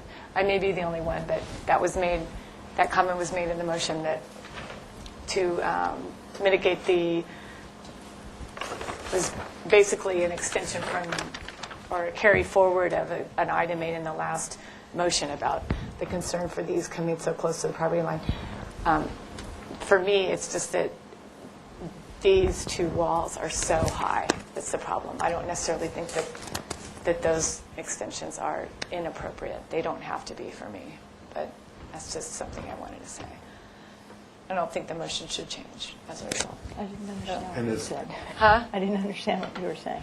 Oh, I'm still going to vote on the motion, but I don't necessarily think that that these couldn't work. These extensions could work, in my opinion, if the extent of the walls were mitigated. As a termination, they could work. This is the only one that. You mean the height? The height is an issue. This one was not included in the motion. This one was included in the motion. Oh, okay. Okay. When you say extent, you specifically mean the height. Yeah, but if this issue were resolved, the expanse of the walls, then I wouldn't have so much of a problem with a section of the wall going that high. It's the fact that it's all-inclusive and coming out, that's my issue, and I just wanted to make that clear. So, but obviously I didn't make it very clear. I do have an issue with the fact that it is. That's why going to it's- fall right at that point. That's Right. why it's staying in the motion. So. Okay.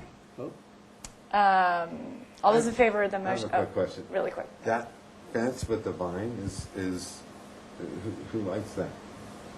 That's the fence with the vine. Yeah, with the vine on it.